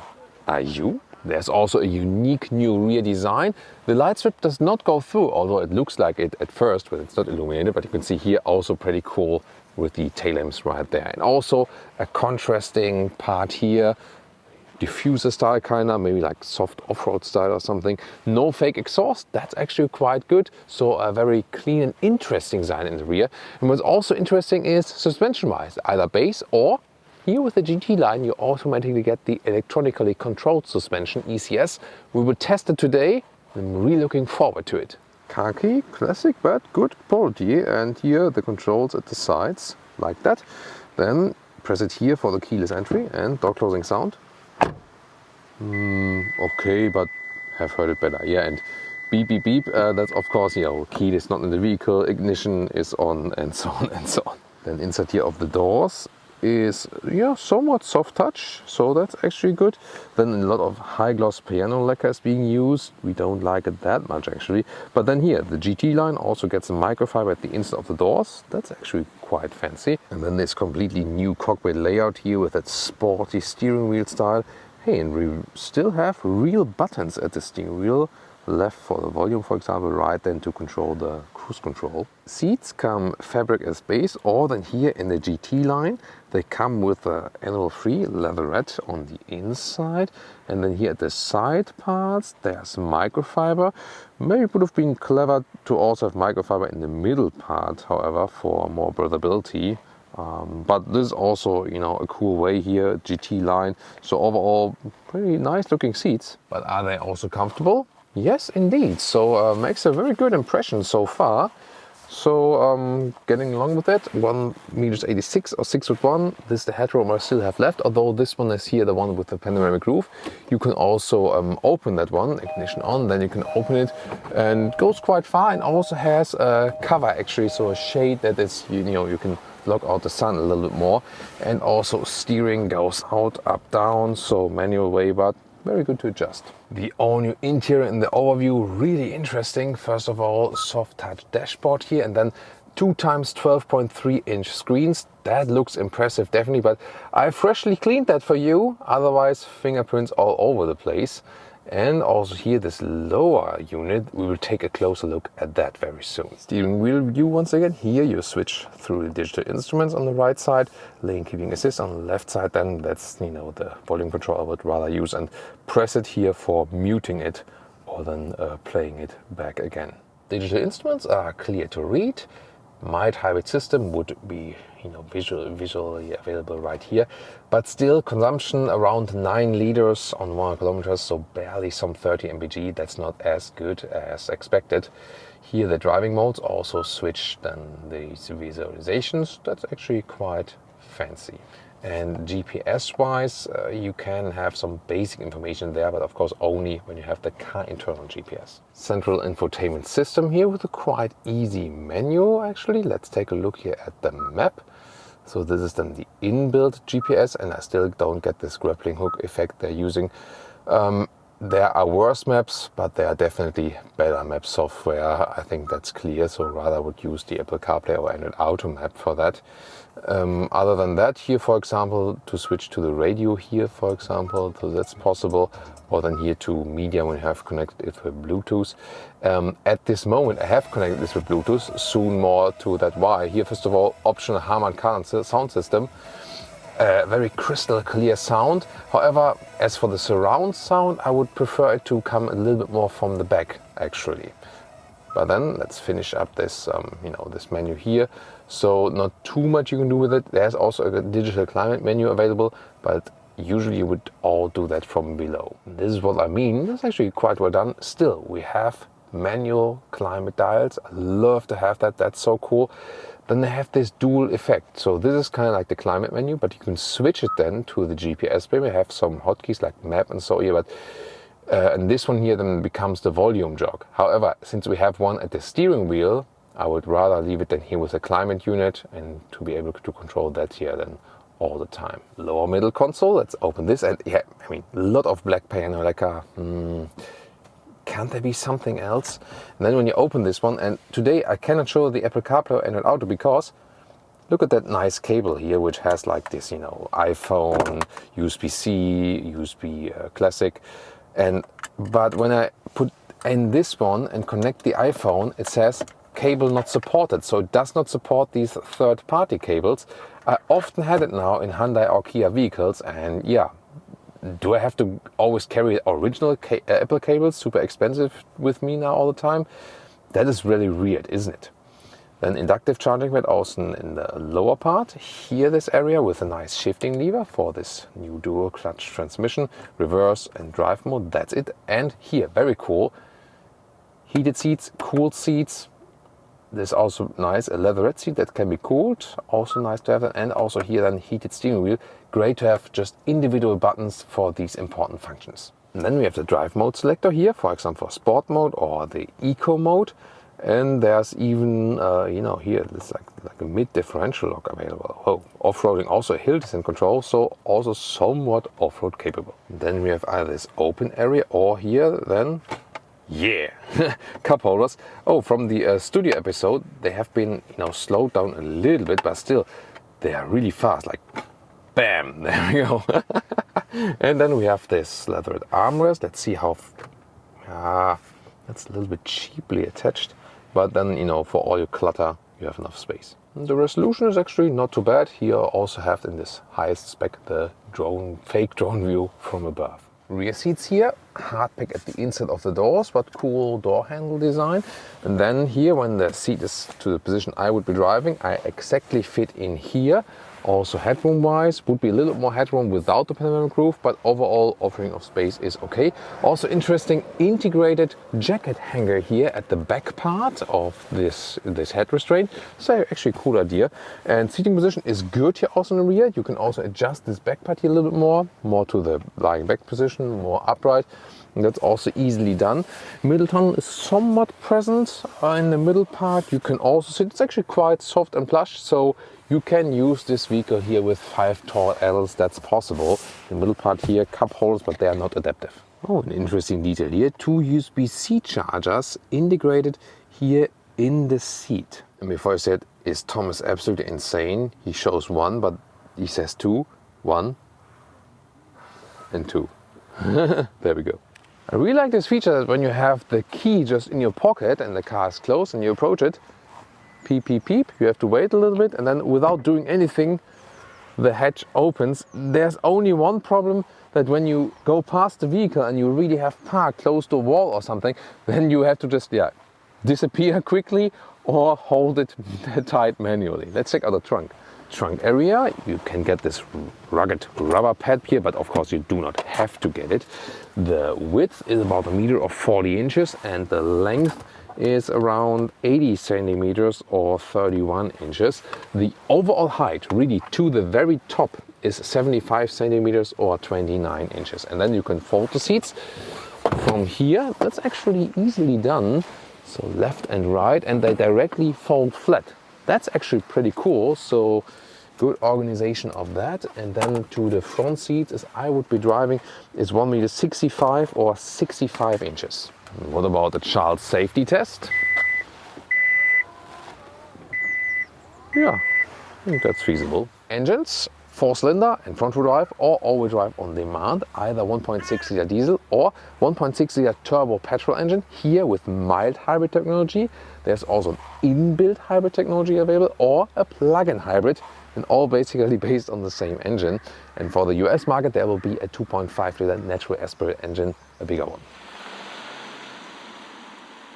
Welcome to Thomas's Driving Lounge with the Kia Sportage all-new generation. Here the 1.6 turbo petrol engine, 180 horsepower, all-wheel drive, 7-speed dual clutch transmission. This one with MHEV mild hybrid technology, so not the inbuilt hybrid, not the plug-in hybrid, the most, classic one so far. Here we do have a sport mode. When we go into sport mode, here instruments change, and let's go from. Now I have this car pass, so it's safer for everyone. Then 40 kilometers an hour to, let's see, let's go.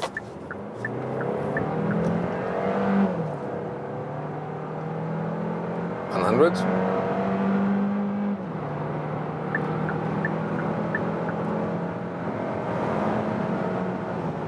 $150. Quite smooth. Lane change here, high speed, 170. Suspension is now a little bit stiffer. And now wind noise is picking up. But it's not too loud. Here now at 180 kilometers an hour. That's like close to top speed. A little bit more. Still well to control here. The ECS, electronically controlled suspension, is helping me. It's a little bit stiffer now. Yeah, closer to 190 kilometers an hour. Now we have to cancel. Still well to control on the brakes. Could be maybe a little bit power, but well to control. Yeah, and back here to 80 kilometers an hour. So that's fine overall. So the steering input here is quite direct, but could be maybe a little bit more natural, so to speak. Here we can also activate or deactivate the lane keeping assist, this active lane keeping assist. What I really feel is here the electronically controlled suspension does a good job. Finally, adaptive suspension in here for a Kia or Hyundai model, not available for all the models. And when you, for example, go back to the normal mode, you really feel that it's smoother in the ride over some bumps. And in the sport mode, you have a little bit more control. But then maybe also here on camera, I don't know, when I'm going like over some, so some bumps in the road and so on, it's really like getting rougher.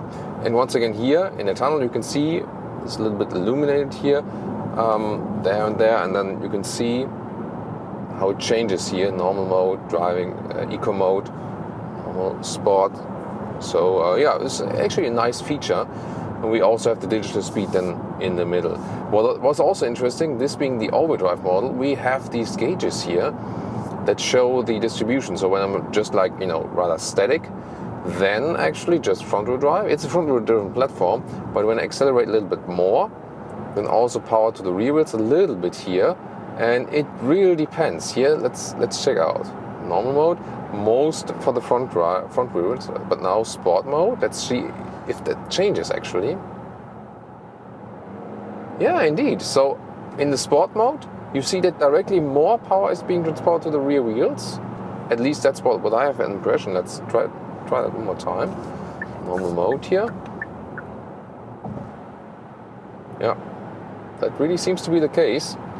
So, and that also makes sense. We quite often see that in sport mode, more power to the rear wheels. It will still have front wheel bias, but then at least you get a little bit more power. Here, especially in normal mode, steering wheel could be giving you a little bit more feedback, I think. So in the sport mode, that's a little bit better. Here, I think it's too light. That's rather than focused on that you are able to park in and out, a little bit easier and so on. But that suspension, really happy with that. So that's probably the best about this new generation. So big improvement with the suspension. And when you ask yourself, shall I go for this adaptive suspension? I would say yes. It improves both comfort and sportiness on demand and at the same time. Here, by the way, turning left or right, you can see that these camera images appear. Then there's another blind spot. Or hit the turning indicator in the wrong direction. Did the police see that? I think they have better business to attend to. So once again here, left, and then I see the camera image on the left side. There's also the blind spot monitor in the side mirrors, but this is like a good addition that you can also see that as an additional warning, because we know blind spot accidents are quite frequent still, and I'm glad that we have these warners. Put it here to the sport mode one more time. Yeah, and the sport mode have a little bit more feedback from that steering wheel. Normal, it's just too vague actually. Better in the sport mode, but still very light. And steering doesn't give me a direct control like driver, steering and road. So that is not that present. It's not super bad or something. It's just that you don't have like this natural connection, so to speak. But once again, especially in the sport mode, the suspension also gets a little bit stiffer, but without getting super uncomfortable. But the normal mode, I think the suspension is the best, because it still doesn't shake up too much, but it's really comfortable. And suspension-wise, probably the best Kia suspension we had so far. And we often said that, hey, Hyundai, Kia, and also Genesis, this great, this great, this good. But suspension-wise, they lag a little bit behind. Here, it's not the case. Absolutely on top with the competition, or maybe even better than some of the competitors. So top-notch suspension here in this case, really. Yeah, that's also one of the key findings for today. So really good to go for this ECS, which is again standard in this GT line we have here today. One more time, acceleration. Let's go to the sports mode when we are already at speed. Here from 85 kilometers an hour. Let's go.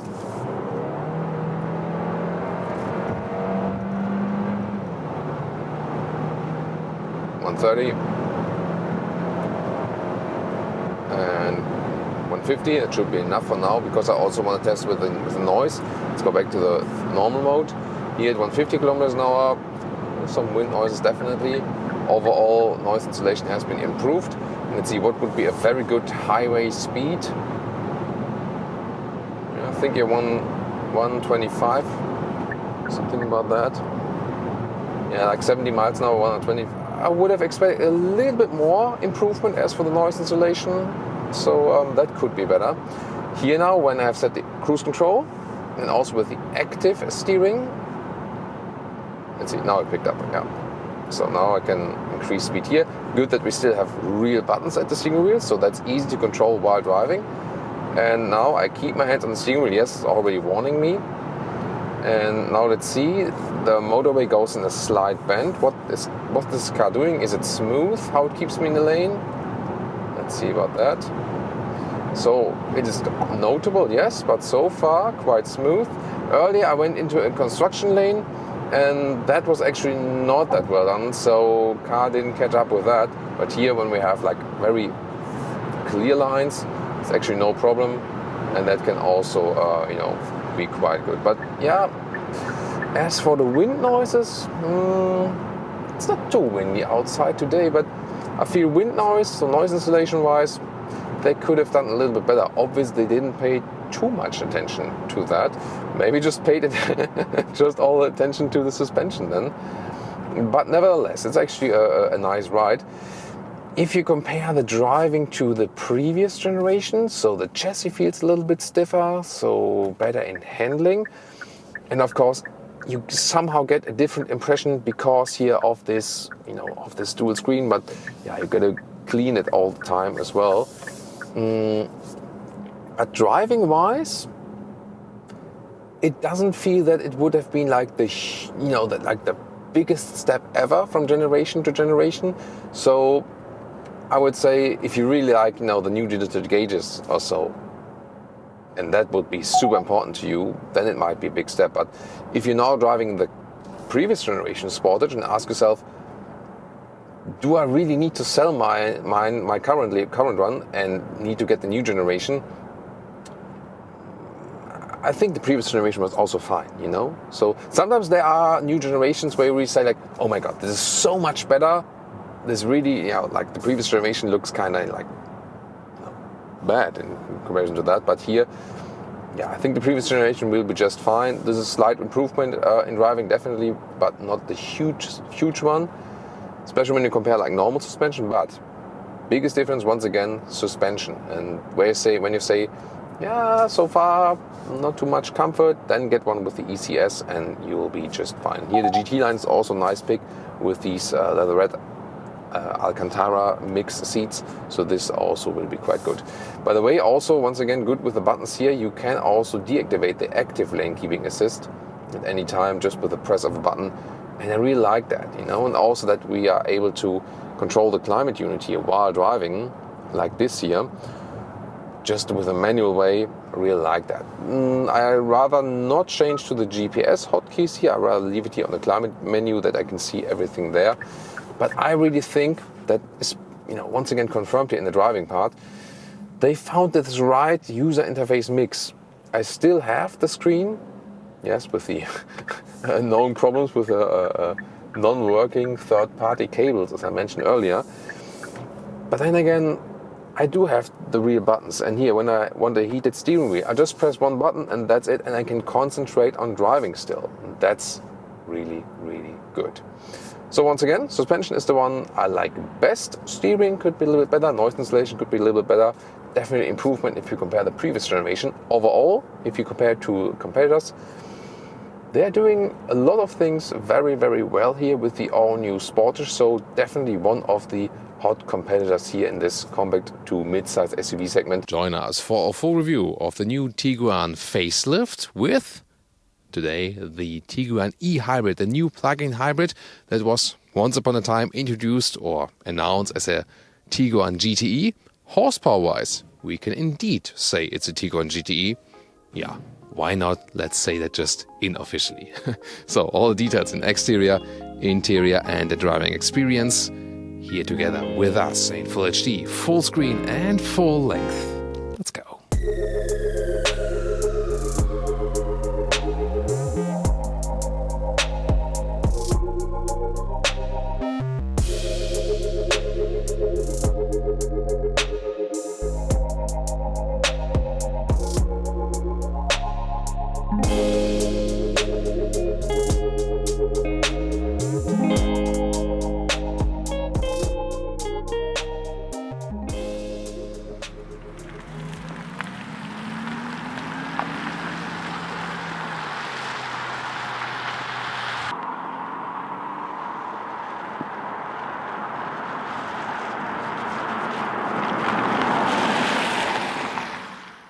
In the front, we can see with the Tiguan facelift, it has a bolder front, higher hood right here. You can see it in this area, and also the new front grille has been realigned together with the headlamp. Now forms one unit. LED is now standard and optional. You can see these here, the IQ lights. This is the matrix LED for more elaborated high beam function. Also, the lower bumper has been reorganized. It's a sportier style, bolder definitely also here for the hybrid model, forming this kind of C-span right here. So overall a more impressive look and a lot of chrome use indeed, and some more colors and style and trims, exterior and interior available. The length is at 4 meters 51 or 178 inches. And from which side will I enter the stage today? Gotcha. Famous guessing game here on our channel. Wheels start at 17 inch. These are the optional 18 inch wheels. And there's still a lot of tire left. Typical crossover cladding style. White color for today, but of course there are different colors available. The Tiguan here has a typical upright building style. This also gives you a good visibility from the inside to the outside. Facelift wise, not too many changes here in the side profile. In the rear, the Tiguan facelift shows here these new tail lamps, look a little bit more modern, more tech style alike, and the flat integration of these LEDs. The e-hybrid badge right here. Is that a fake exhaust graphic? Is that the case for the Autogefühl fake exhaust police?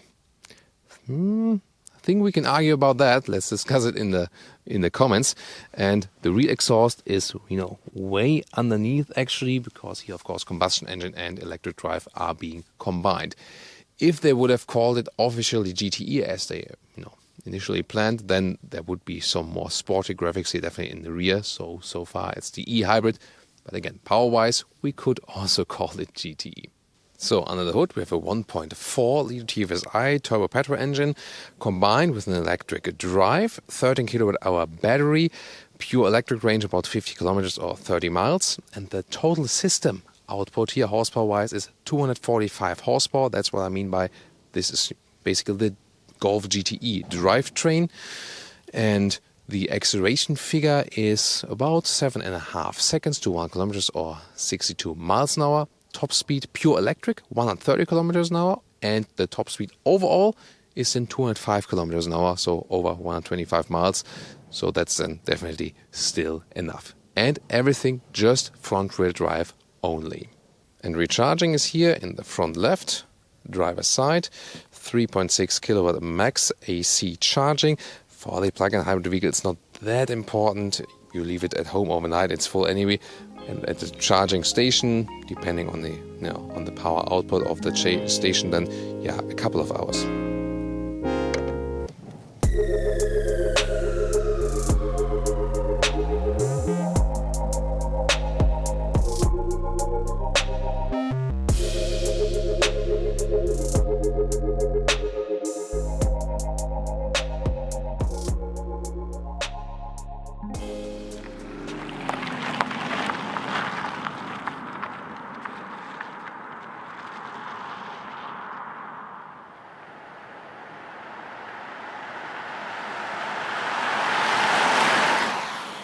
Car key, standard one, but classic. This would be the manual part.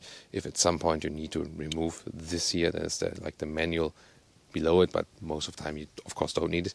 Keyless entry here, put your hand outside to close it or the inside to open it. When you have the keyless entry option, door closing sound. solid, as we know from the Tiguan. It's Golf platform, the old Golf platform, of course, in this case. Then soft touch at the top part here, then a leather red soft bolstering at the inside of the doors. Nice button quality here as well, classic styling we used to know, and good big door pockets, and we have a bright styling here today, which is quite fancy as for the color. New steering wheel here for the all Tiguan models, flat at the bottom, more modern style. And the good thing is here for normal Tiguan, same also counts for the new Golf, you still have real buttons here for volume, for the cruise control and so on the right side to control the digital instruments, steering wheel heating. I would really try to go for a version with these. There are also Tiguan versions like Tiguan R which receive now the capacitive buttons. That's also maybe a good reason that it's not the GTE, because the Golf GTE, the new one, also gets the capacitive buttons here on the steering wheel. Here still real buttons. I think that's a better thing. There are new seating materials available also for the Tiguan. This here is an animal skin seat. However, there are very nice new fabric seats available as well. For example, in the R line, I can recommend you to go for this. Sporty styling, then with a nice fabric seat that looks sporty and also gives you good climate comfort both in summer and winter times. And now let's get inside right here, because the seat form will be the same. And that's really cool. Has been all the way with the Tiguan, a nice, very comfortable seating position. There are also these new sport seats with integrated head restraints available for the R, the true Tiguan R. You can also check out that review on our channel, and that is also very comfortable. So the seating comfort in the Tiguan always top notch. Steering wheel up and down, in and out with the manual control here is a nice, smooth process. I also have way more than enough headroom right here, and even if you would mount the optional panoramic roof, you still would have enough headroom. Suspension wise, by the way, either base suspension or optional DC dynamic chassis control, which is the adaptive suspension, and this one is also a recommended option. It really gives you more comfort. Interior overview, you can see here this still is typical Tiguan style, but infotainment has changed. So now either 6.5 inch would be standard, middle trim would be 8 inch, but then still with volume knob and zoom knob. And this one is the optional 9.2 inch screen. This one then, also offers gesture function, swiping function, or slaps giving function. Here also I also want to say GTE, the e-hybrid. Electric range here 47 kilometers. That's actually realistic in summertime. We will less in wintertime then. And you can also have different driving data right here, the normal one, for example, and just that you can see the visualization. There is a GTE mode, yes, so it's not called GTE, but there's GTE mode for the more, best electric boost there. Pretty interesting. On the left side, then the normal Tiguan, base Tiguan would start with analog instruments. Here, the e-hybrid already comes with the digital instruments, just analog part, left side for the charging of the battery, right side for charging of the fuel. Zoom on details to both screens. Here once again look at the steering wheel, heated steering wheel, and I really prefer to have these real buttons here. They're easier to control while driving. There is here, by the way, on this top of the soft touch dashboard, another cubby hole right here, and the dashboard on the right side is actually quite large and can also be cooled. And then new here with the facelift is that in the lower middle console there's now a capacitive AC unit. For a capacitive AC unit it's quite easy to control. That's okay. I preferred the other knobs before, but the styling is cooler. Okay. 2 USB-C chargers in the lower part. Apple CarPlay, Android Auto connection, also for the smaller screen, of course. Inductive charging pad if you don't want to use the cable. Then new shifting lever. Does it look more old school than before? I don't know, maybe or maybe not. What's your take? Here, D mode driving, or put it backwards for B mode, and then you have more recuperation when you lift the throttle. Then interesting here, there is this GTE button you can press for best boost, like in the Passat GTE or in the Golf GTE. Then the E mode button, there you switch to the pure electric mode if you want to leave it in that, or the hybrid mode that both is combined. When you recharge frequently, the E mode is better than when you drive like commuting in the city, but when you combine longer trips, then the hybrid mode will be better to have the optimum for both drivetrains. Then further in lower console we have either adaptive cup holders, but you can also remove them, pull them backwards if you want a bigger open cubby hole, or make it clean like this. And then there's this armrest with a leatherette cover, and you can also put it here more on the front, or adjust it in the height so you have better, rest for your arm, and put it all the way up for a cubby hole. So once again, with the driving modes, the GTE electric boost, or then this pure EV mode, or the hybrid mode that you can combine both drivetrains intelligently, and then driving modes also for the DCC, optional adaptive suspension, and then in sport mode it will be, for example, stiffer. Other than that, this menu right here, you want to look at the GPS, and I think it's a little bit more complicated than before, to reach everything, also how responsive it is. So since the facelift update here, I think the functionality has grown, and therefore sometimes it's also slower than before. There's also a possible main menu, Apple CarPlay integration like this. The base sound system is somewhat okay, but nothing really special. But there are actually nice sound system upgrades available here for the Tiguan. You should try that. So the top sound system will do a very nice job then here. So, but the main menu is actually with a quite nice overview. You also have an air conditioning overview now in a digital form, that you can use it, like this here also for the vents, but usually the lower unit will be better to use. And the digital instruments, they are quite flexible, that's good. Zooming in and out on the map with your right thumb, or you can also adjust what you want to see here on the inside, and also can switch the view right here. But of course, most useful is it then for the GPS, that you can switch between like this view, or the classic view with the gauges, or the map all over the place. The head-up display is not projected into the windscreen, but on this separate layer. And the cool thing is there's like a knob next left to the steering wheel where you can adjust the height pretty easily. So that's a straightforward, solution. So it's not the best one, but still nice to have. But I think the Tiguan at that price should actually have a real one projected into windscreen, and you can also shut it off anytime you like. Taking a look at the rear compartment right here. Inside of doors, upper part is hard pack, and then this then is soft then for your armrest and so on, but you see it's substantial space also for the rear passengers. That's what we know from the Tiguan, and you're actually quite flexible as well. There's some kind of a single seat setup here, and when I get inside I can show you that I have more than enough leg room, good packaging use. Also have some space for your smartphone right here. Lot of legroom and a lot of headroom both left. You can adjust the back part of the seats with this strap here in the lower part, and also you can move the whole bench forward and backward in a 2/3, 1/3 split. And this would also be a way you can also fold the seats from here completely. That would be possible. Not a very practical thing, of course, when I'm sitting here. In the middle part we have a cup holder, but not adaptive actually, and we can also just fold this one part here as a ski hatch to load things through from the rear. Then this middle tunnel, middle tunnel right here, 12-watt power supply, now USB-C charger. You can also, as an option, get heated rear seats right here. And just to show you here, I have a water bottle, then I can put it here in this, and there you can see that the non-adaptive can be a problem. Then here, this one is not, this is exactly the problem. This one would rather fit, but adaptive cup holders are, of course, always nicer for the rear. But overall, you can move around very freely here. The offering of space is really good, and the seating comfort also in the rear, superb. For more comfort, you might need a bigger SUV, but then you're not that flexible in parking and so on.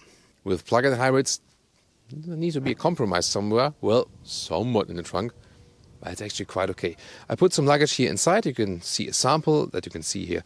Vertical fitting of a trolley is possible without problem. There's a charging cable right here, for example, with this, with this bag. And the only thing you lose is a little bit of height here underneath, because here then, there's nothing underneath, whereas in a normal Tiguan you could, for example, put a spare tire. But that's totally fine. I mean, this is a compromise you can easily live with, because here the space underneath is still, something a little bit more than 40 centimeters. So you'll lose a little bit of the height, but that's the only thing. It still works very well. Length normal, almost 90 centimeters here in the middle part, and the width is a little bit more than a meter even. And when we fold the seats, you have even more length, of course. Left and right, you have these levers. They work very well. here and here, and then you can load through all the things. You can of course push it down here with the luggage even more. Good build quality overall also in the Tiguan, and here about 1.70 meters.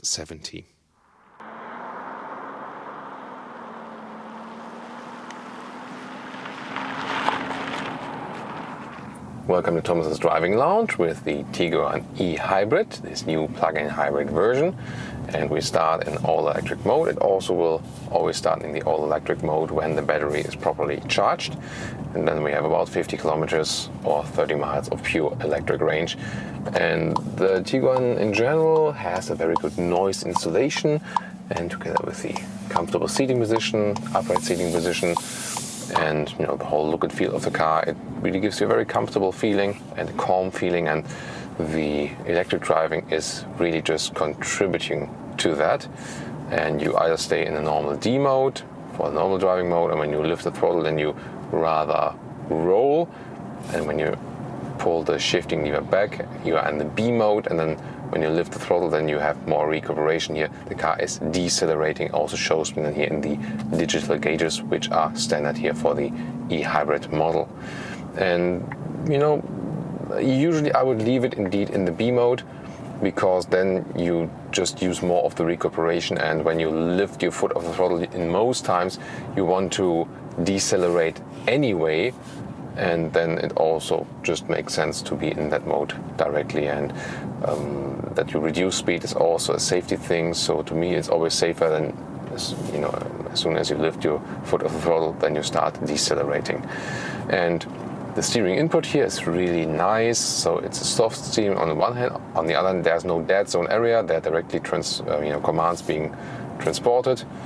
And here also when you're on the roundabout, for example, you see it is fairly sporty as well, progressive, don't have to steer that much, so a very nice steering feeling indeed. And this is then just the normal comfort mode. Of course you have different driving modes available. When you are on the DC, when you have the option DCC, dynamic chassis control, when you there, for example, go to the sports mode, then also the suspension is set accordingly a little bit stiffer, and I can push the GTE button, and with the GTE mode then we have the power of both drivetrains combined. Combustion engine now is on, and combustion engine plus electric drive. Let's see how that goes.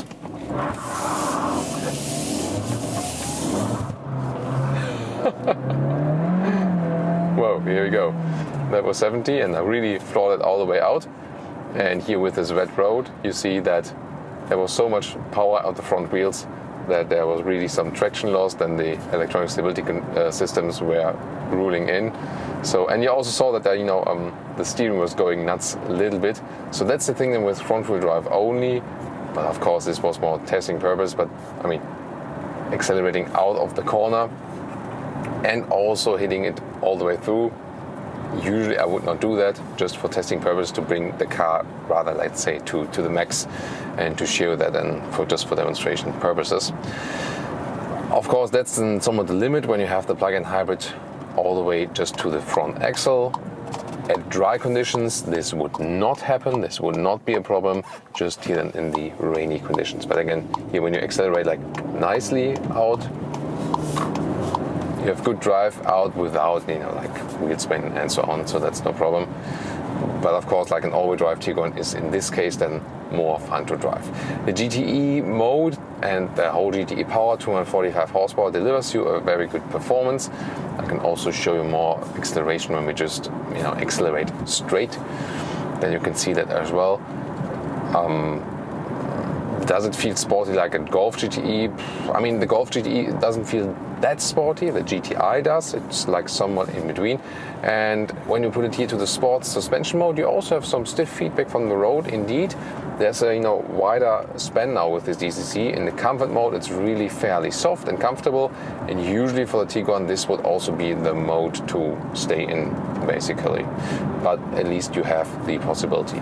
Here there's also energy flow meter, shows you when I lift the throttle then also energy is gained back, recuperation. And here, by the way, the shifting pedals, they are indeed for the manual gears, they are not for setting the recuperation. This is then again done with D or the B mode right here. So again, as I said, wet road. I can also show you one more GTE acceleration right here. Then also says once again in the electric gauges. So behind us, let's just show you a straight acceleration once more. Let's go.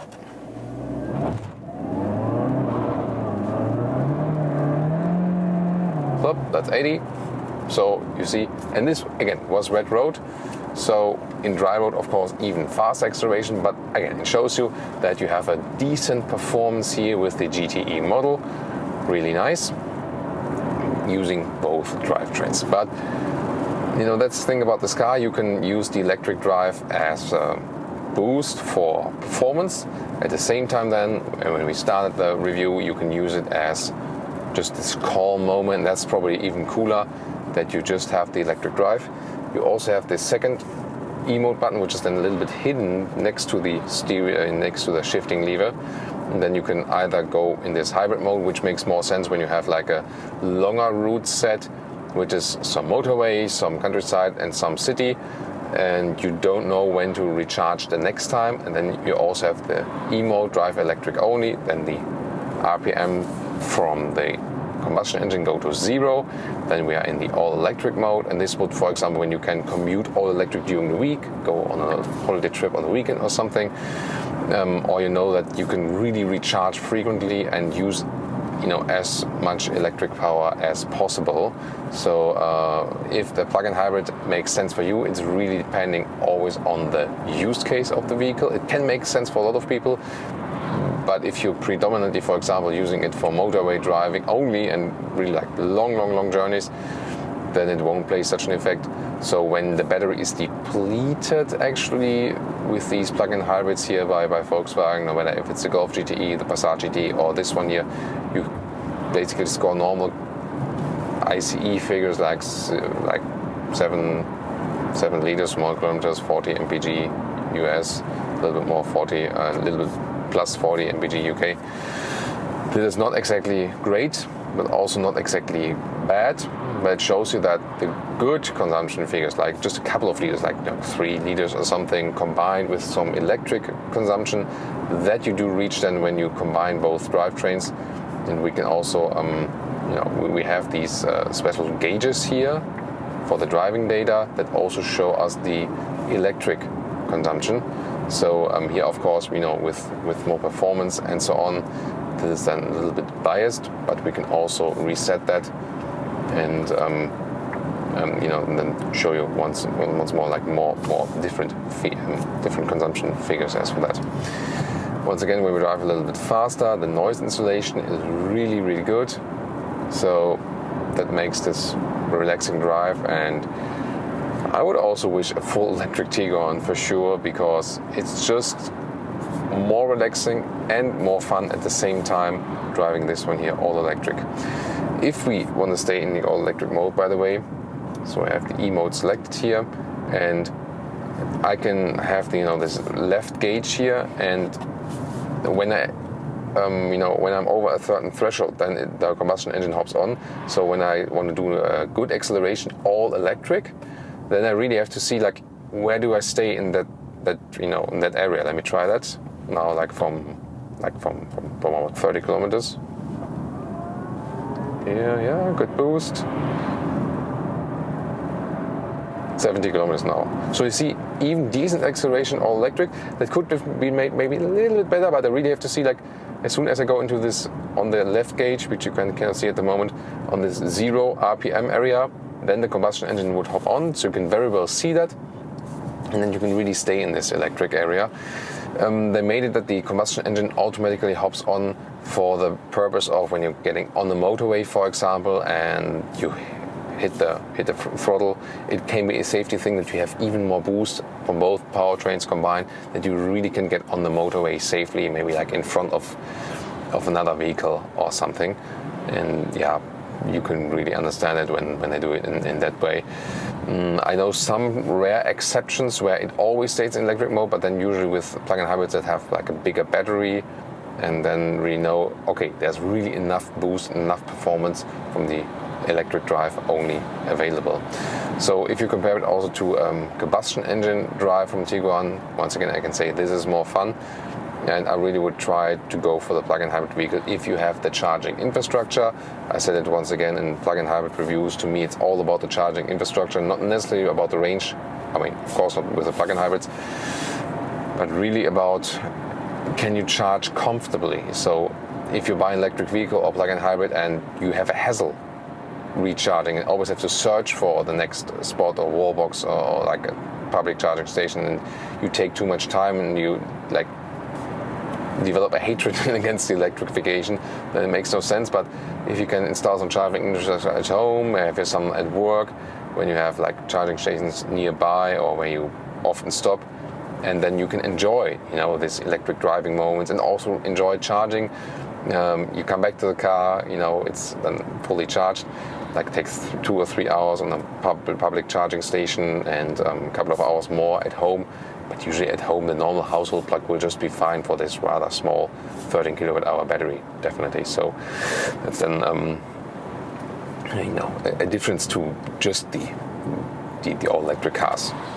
So here, when you approach the next traffic light, here I lift my foot off the throttle, recuperation, not too harsh, but you feel it. And when I need even more, I hit the brakes.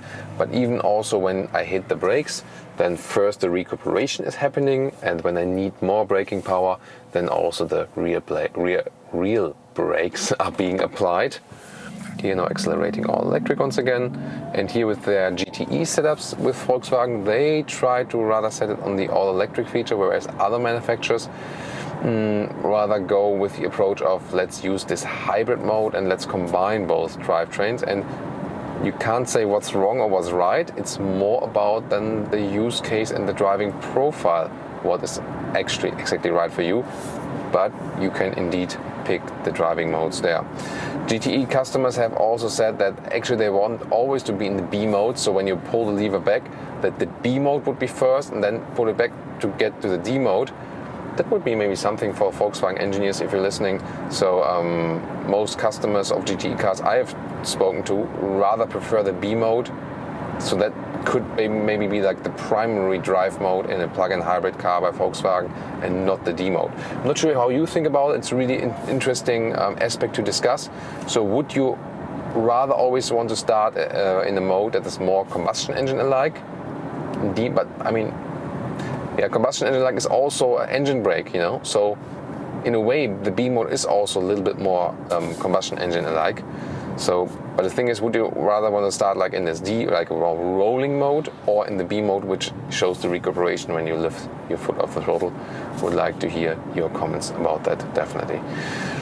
And so, of course, when we're driving all electric, then the fuel economy, it always depends then on the, you know, on the charging frequency. So, what could be realistic that you maybe mix of a like 3 or 4 liter 100 kilometer consumption and some like 15 kilowatt hours 100 kilometers consumption, and for electric mix it around, and then it depends on when you drive more electric, then the consumption of the electric will be higher and the fuel consumption will be lower, and maybe other way around. So I always say like no car reviewer can give like a 100% correct consumption figure of a plug-in hybrid vehicle. It's just not possible because it's just so variable.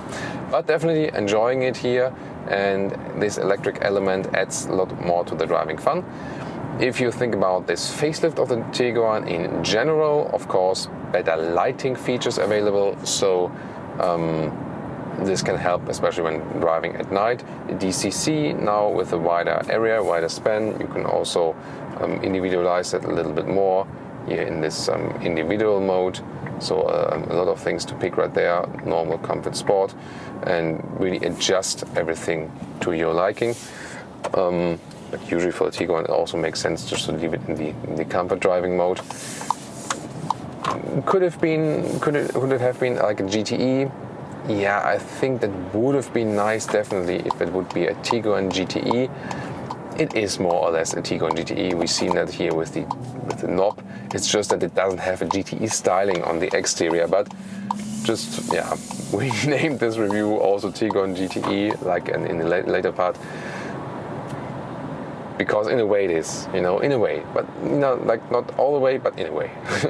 So let me go back to the GTE mode, now a little bit more on the motorway, now acceleration from 60 kilometers.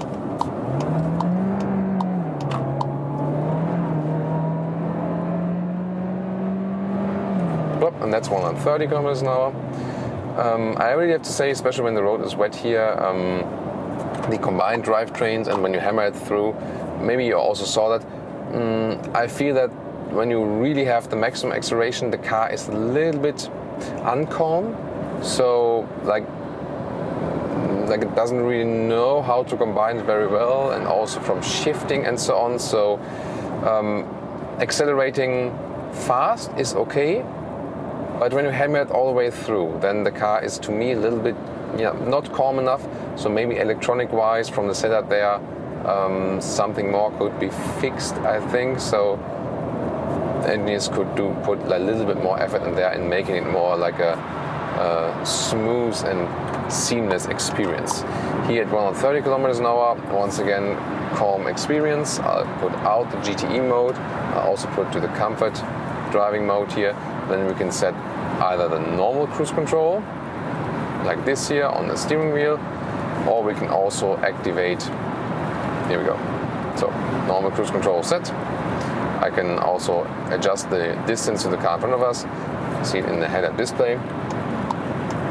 There we go. And there's also the new travel assist now, one of the big updates here with the Tiguan facelift. Travel assist then is also keeping you in the lane. So the steering then feels a little bit more numb, but that's okay because it's basically overtaking it, semi-autonomous. And here I'm also being kept in the center of the lane, so the travel assist adds more comfort and also safety. Let's all be real. Sometimes we are tired in the car, and not always we are taking the breaks that are really needed. And I'm not talking of like that you're sleeping, but sometimes you're a little bit tired, and when you then have more assistance systems, you're just safer, So I think that's definitely a very important aspect. After all, we're humans.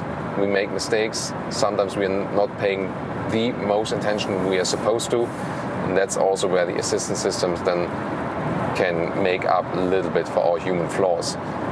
We shouldn't 100% trust in these. They are pretty reliable in most cars. Meanwhile, here now blind spot monitor. This is also an important safety feature. Really nicely flashing in the side mirror right there. But once again, I think it's good to have them. And here travel assist works very well, and also offers the capacitive steering now. That means I don't have to use a steering command that the car knows I'm here. I just have to touch the steering wheel, and then it actually knows, okay, Thomas is here. It's also not too intrusive, the whole system, how it works. So overall, I'm happy then also with the results of the travel assist today. Once again, the Tiguan is one of the most comfortable cars in this compact / mid-size segment. Maybe it's like between these segments, or some way you can already call it mid-size SUV, also depending on the country. For US guys, it's rather a small SUV. For us in Germany, it's already like a bigger one. The good seating. With the animal skin here, it's a little bit tighter for the seating, but of course showed you that there are great fabric seats available, especially even more fabric setups here with the facelift. That's then definitely the way to go. And such a relaxing drive, and even more comfortable than the Passat to me because of this more upright seating position, and that overall the whole package Tiguan offers, makes it really a very desirable car. And with the plug-in hybrid, it might make sense to have some taxation benefits, for example, enjoy the electric moments. Again, with the pushing it all the way through performance, that's the thing I'm not happy about. So it doesn't feel as smooth as it's supposed to be, like the combination of drivetrains. But when you rather use it for calmer driving, use more electric moments and have some nice accelerations, but not all the way through, then it's also very nice one. I can show you that once again when I'm in the GTE mode, but don't hammer it all the way through, but just have a quick acceleration. But here also with the wet road, a little bit biased, but that's also showing something. But here, good acceleration without then getting out of control or something. So really enjoying the ride here once again. And if I would have the charging infrastructure, then probably the GTE would also be a version I would go for. Unless I can go for Tiguan R. Have you watched that review? If not, you should definitely tune into that.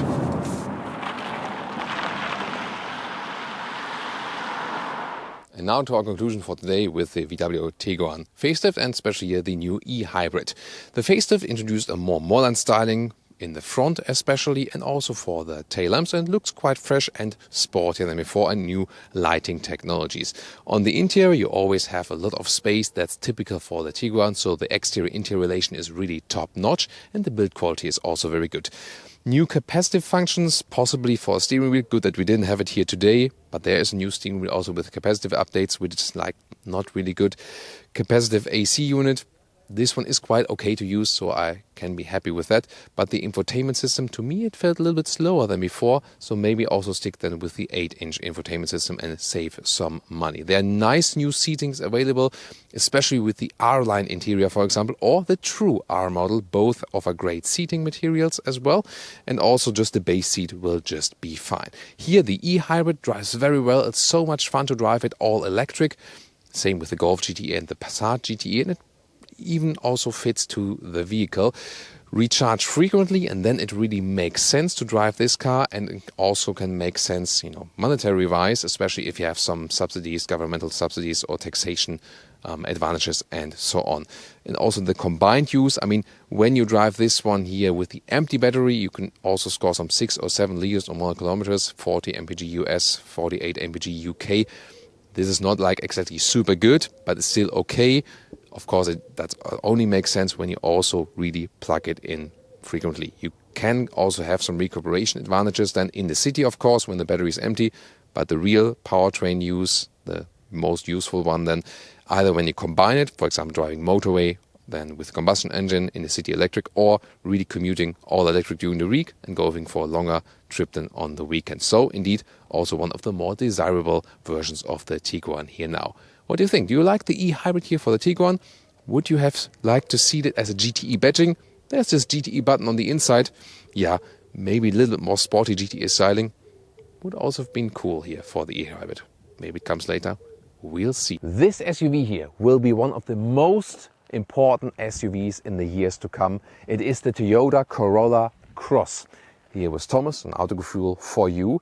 Well, the name Corolla stands for itself. The normal compact car, the Toyota Corolla, the most sold vehicle overall worldwide, over 50 million times, and they want to continue this success story with this compact SUV.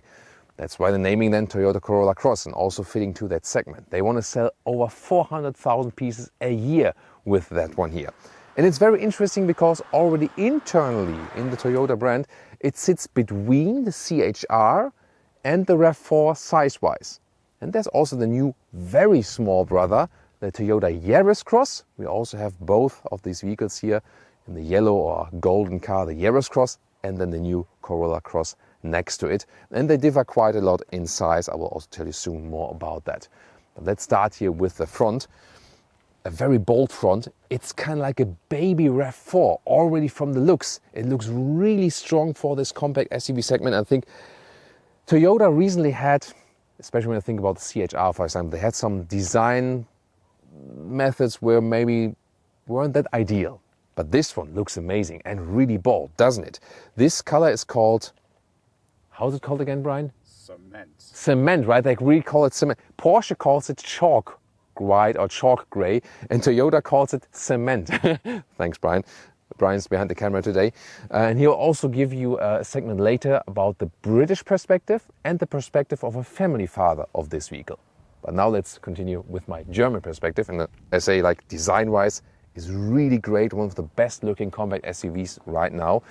So the cement gray color, especially fitting to the vehicle, bold front grille, and also the headlamps in a very modern form, daytime running light. I think they really nailed it here design-wise. Contrasting black right here. What do you think? The length here of the Toyota Corolla Cross is 4.46 meters or 176 inches. And that is particularly interesting indeed, because it sits also between a lot of the competitors. It is longer than the Honda HR-V, a Mazda CX-30, a Volkswagen T-Roc, and it's a little bit shorter than the Mazda CX-5 or the VW Tiguan or the Honda CR-V. And this position in between makes it kind of ready to attack all of the competitors at the same time. Very interesting proposal. 17 or optional 18-inch wheels. We have the bigger ones right here. Then we have these crossover wheel arches, kind of like trapeze or trapezoid style. Once again, I think very bold statement for a compact SUV. Also here with the contrasting cladding. And then we have the interesting, very premium-like touch with the Corolla Cross lettering here. So this looks off-roadish, right? I mean, we also have some soft off-roading in our driving part today. In the rear, also a very consistent design, horizontal, these tail lamps here, and not much playing around. Once again, bold statement, contrasting colors, but not too much. And also no fake exhaust whatsoever. I think this is really a good example of how to design a modern SUV. It goes, by the way, top speed 180 kilometers an hour or 112 miles an hour. T-fob is very light and simple, does the job, defo. And then the doors here with door closing sound, let's see. Well, that doesn't sound good at all. Well, that's one catch, but what about the interior? Well, here at the inside of the doors, that's soft touch and it looks nice. It has kind of like a leather surface, I would say, but it is not leather, but not animal leather. So like a leatherette kind of surface, but it looks really high class indeed. And also here the door handle from the inside. So this is a step up the game by Toyota. Some space at the inside of the doors here as well. And then this interior, it does remind us of some other models, of course. And here the steering wheel with real buttons still. That's good to have, that you can real click on that thing. Everything resonates very well with that quality here. This is hardpick here at the left side. This as well, but this one also here too. But it looks actually quite nice with that kind of stamped in surface structure. That's cool.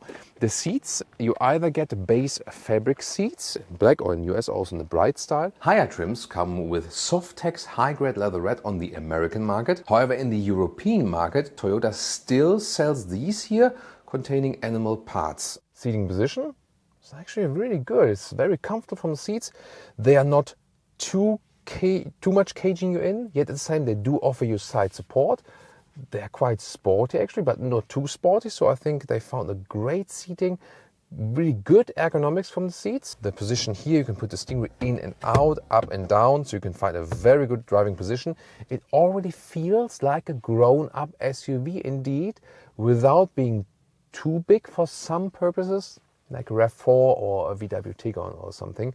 The Tiguan Allspace, of course, is a little bit longer. That would be the base Tiguan in the US.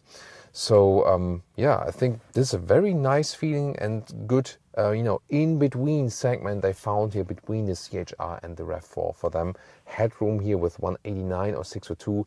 Yeah, plenty of headroom left, no problem at all. Base would be 7-inch screen with analog gauges. These here are the optional 12.3-inch full digital instruments.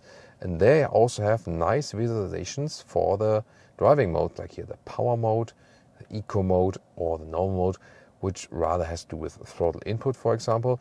And you always have a nice digital speedometer right there, so it does the job. And of course the consumption, that one went up when we're going uphill and off-roading. You can score better consumption figures, like 5 liters on 1 kilometers on motorway driving, 1 kilometers an hour or 60 miles an hour.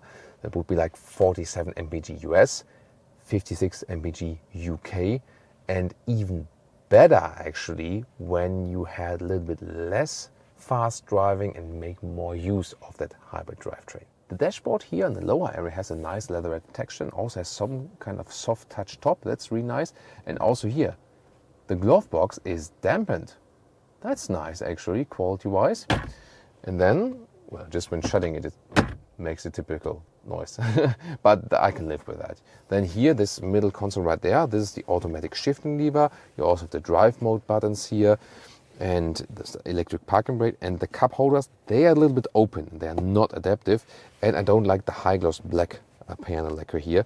And this one here is not that well attached though, but you have some more space underneath. Here's an area I do appreciate. These buttons here, here for seat heating, high and low. heated steering wheel. They look kind of old school, but in a way or in a world where everything is now digitalized, this resonates very well. It really has a nice clicking sound, and it gives kind of like tough feeling to the vehicle. That's funny.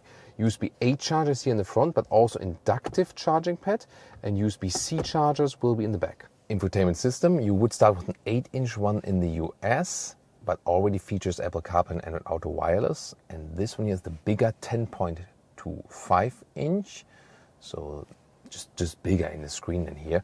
And actually, it does have a GPS you can use.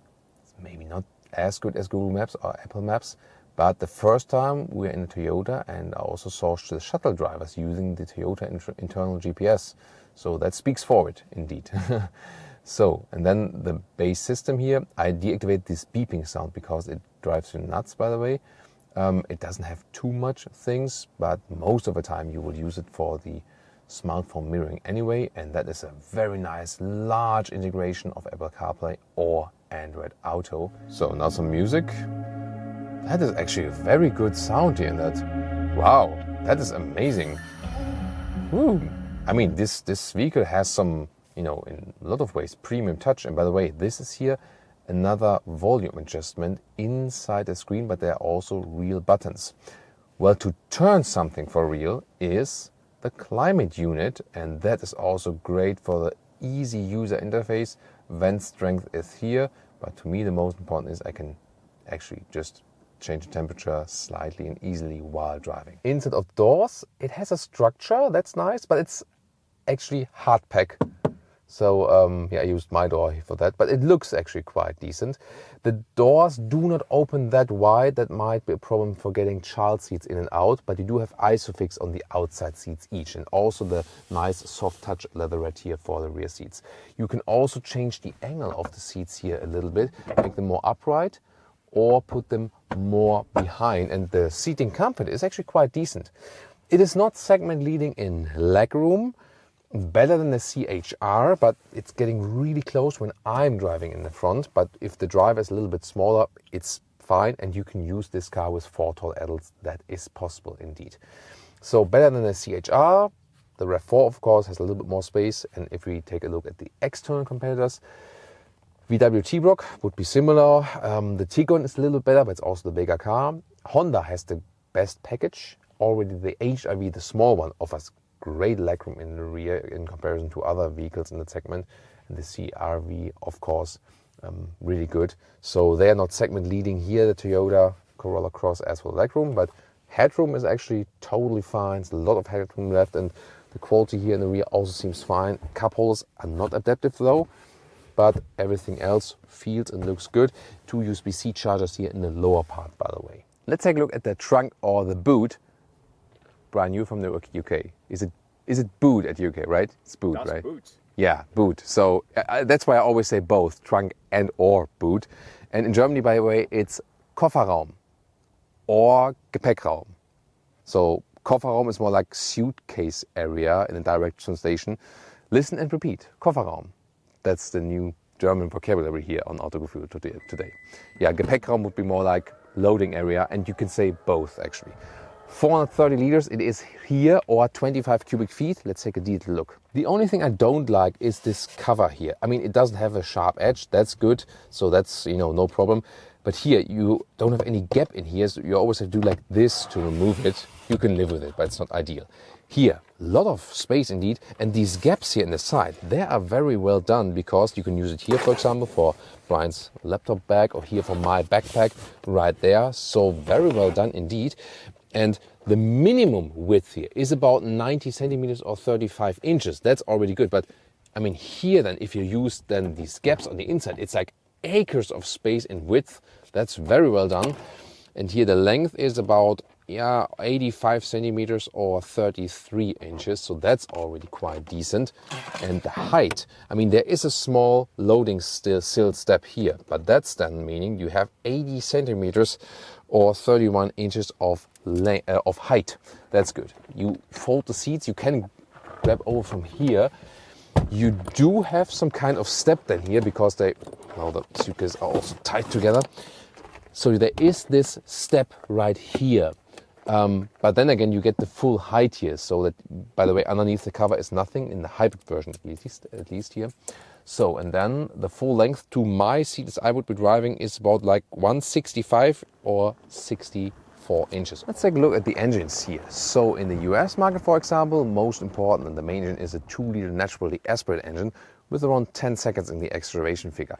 Same acceleration would have the 1.8 hybrid, all 4-cylinder engines, and then there is a 2-liter hybrid we have here today. That's the quickest one with 7.5 seconds in the acceleration figure. This one here is also available as an all-wheel drive version. Then it has an electric motor in the rear, an additional one. The hybrid system here, of course, for better fuel economy. We'll tell you more about that later on. What's interesting is when you go for these hybrid drivetrains, the 1.8 or the 1.8 or the 2-liter hybrid, they have the 5th generation hybrid now. Lithium-ion battery, less weight, more efficiency, more power. If that's all true, we'll find out in the driving part very soon. Welcome to Thomas's Driving Lounge with the Toyota Corolla Cross, and starting here on the motorway, about 80 kilometers an hour, so like 50 miles an hour. Wow, I mean, it behaves very, very well. So it's really silent and smooth.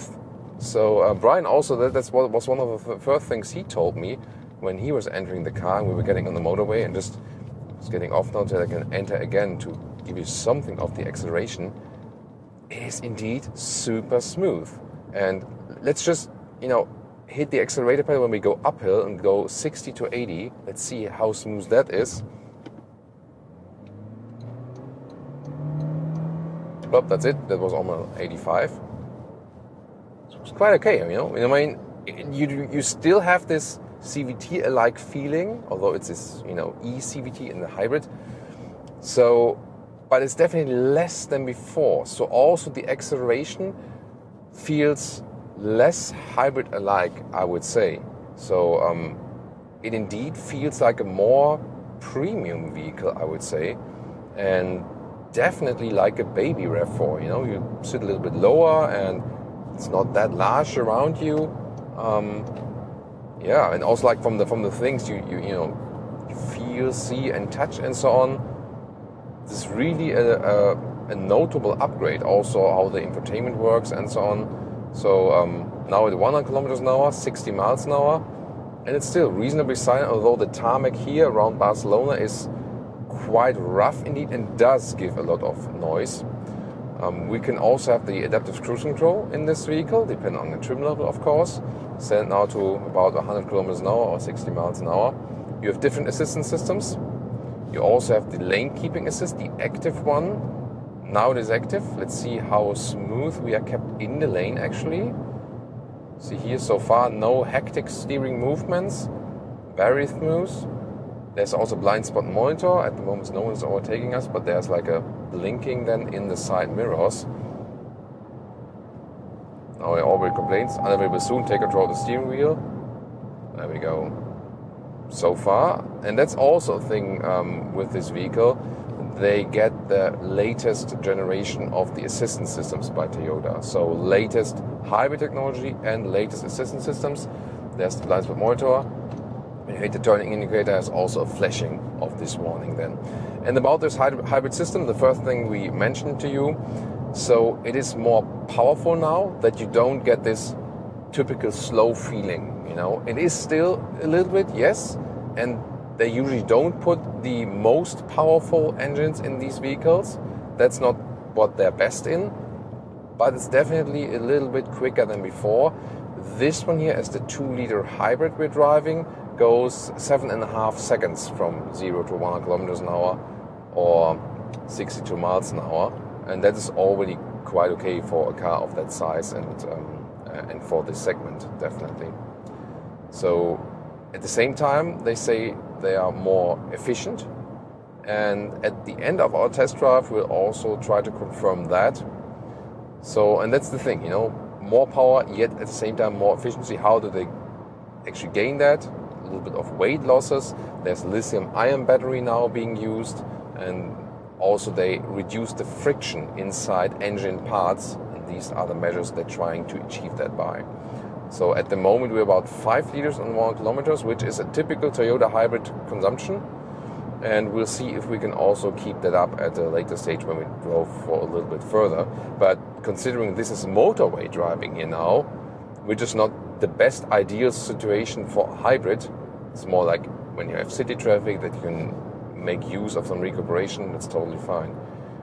You know, also inside the tunnel, which is usually quite loud, it's staying relatively silent. So I'm not sure about you, Brian, but the Toyotas I have been driving, this one seems to be the most silent one as to like noise insulation. What's your take?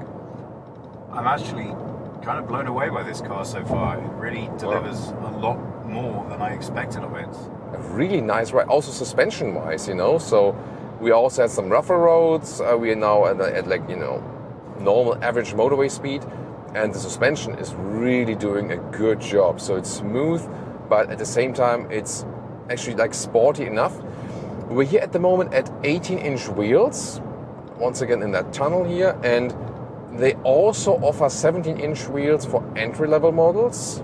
They're a little bit later for European market, but I think the 18 are actually quite fine. The 17 will be a softer ride, but this one is a very good compromise, you know. So, and also the feedback I have from the steering, this is really, I mean, here like some subtle movements are being transported to the road without being exaggerated. So really, really happy with the steering movement. When we soon get off the motorway, we'll also do some more winding corners that you can experience a little bit more about that. Now that's where I'm really interested to see. That's where this car is going to prove itself or not. Yeah, because it's two small, things that our last driving experience on a Toyota together, do you remember, was in the hills. And with the Igo X. There we found some challenges. Well, the famous distinctive Toyota whine you get when you're going up a hill, I'm really excited to see. But I always show like a short bit. It was definitely better, you know, than before. But it was just a very short hill, you know. Until we get it on a big hill with lots of windy corners, we're really not going to get a full sense of that. See here, like a lane change. That's nice. It's nice, like really smooth. Like, let's change it back. Really nice. It feels actually like almost kind of sporty. We also have the drive modes here. There's the power drive mode as well. Oh, that changes like eco, normal. That was the side of the road. Yeah, the power mode, but let's see if the steering changes. Power mode, eco. Nah, not really. So it's more about the throttle input, you know, that from a power mode we have more reaction in the throttle pedal. That's fast. Yeah, always the Germans, right? In the Audis. We are the non-Germans today. So like this automatic thing. I'm not sure if you're like if you're from Spain, maybe it would drive me nuts. So that is something I really appreciate about German Autobahn, the German motorways. That, I mean, we pay our taxes, and we pay a lot of taxes in Germany. At least we can use the motorways then for free. So 30 kilometers an hour. Let's bum. Oh, it's good suspension test. Feels quite smooth as well, right? So now 40 kilometers an hour. Let's go uphill. 60, 90. That's okay. That's really okay. I mean, it is not a super fast car. That's not how it's supposed to be. You know what, Thomas? I'm going to say something really shocking and controversial now. Yes. If you blindfolded me and you blocked my ears, and that bit's important, I could almost think I was driving in a BMW. Really? The characteristic, the quality of the experience too. The seats are really good. I think that might be the last time I could send Brian to a BMW event. if BMW guys are watching this. I did say you got to lose the sound, and I think that's quite an important component of the car. Yeah. But the drive is really good in this car. Yeah, it's really, really nice. And so you definitely have less of this annoying, you know, like the stretching, you know, feeling like it really feels so much more refined. So yeah, I'm really a fan of this new 5th generation powertrain of the hybrids. There will also be a natural aspirated engine for the US guys available. So basically this engine without the hybrid. that will be lower in the entry price and so on. But also this one, of course, profits a little bit from the upgrades this car is experiencing without the hybrid thing, of course. Then let's go back to the normal. I mean, the driving modes, they are nice visualized here in the cockpit, but don't play too much of a role. But also on the motorway, we're going down a little bit. I'm in the EV mode, so at the moment the combustion engine is shut off. And then I have some more buffer boost once again when I'm going uphill now. This will play more effect, of course, in the city, because in the city, like this starting from zero, takes so much fuel usually that when you get this small EV kick, it does save a lot of fuel. But even here on the motorway, at least it does something when you have some topography changes. When you don't have that, it doesn't play such a big role actually. So yeah, that is so really positive impression here on the motorway, yet both from Brian and me. The question is now, how can it perform when we go a little bit sportier in winding roads and more up and down? Let's find out. So now I'll put it once again to the power mode. Go Power Rangers. And let's see. Yeah, of course you get something of that sound, but it does disappear way quicker. Let's see, we go in these nice winding roads here now. Steering feel is actually quite good. It is light, definitely. I mean, the power mode could have used some, let's say, it's now a little bit off-road. That's also good for test suspension. So I think the power mode could have used some steering adjustment. That's definitely good. So that you have a little bit more feedback. But in general, I think steering is really nice, So, well, and it is a crossover SUV, so some soft off-roading can't be bad. Here's there are some bumps, but the suspension is doing a really good job still, I need to drive a little bit slower here now. I mean, that can be, depending on the market, also be very relevant. And the good thing is, this is smaller than the RAV4, so this is also an advantage that when it gets narrower like this, and you have some passengers. I mean, this was totally unexpected now. The GPS didn't show it. It's doing a great job. So this is the front-wheel drive version of the hybrid. There will also be the all-wheel drive version. Then you have an electric motor in the rear. So if this is relevant to you and you have more of these off-road situations, that could be something. The acceleration figure does not really differ. It's like 0.1 seconds that the all-wheel drive is quicker. But here, now uphill again,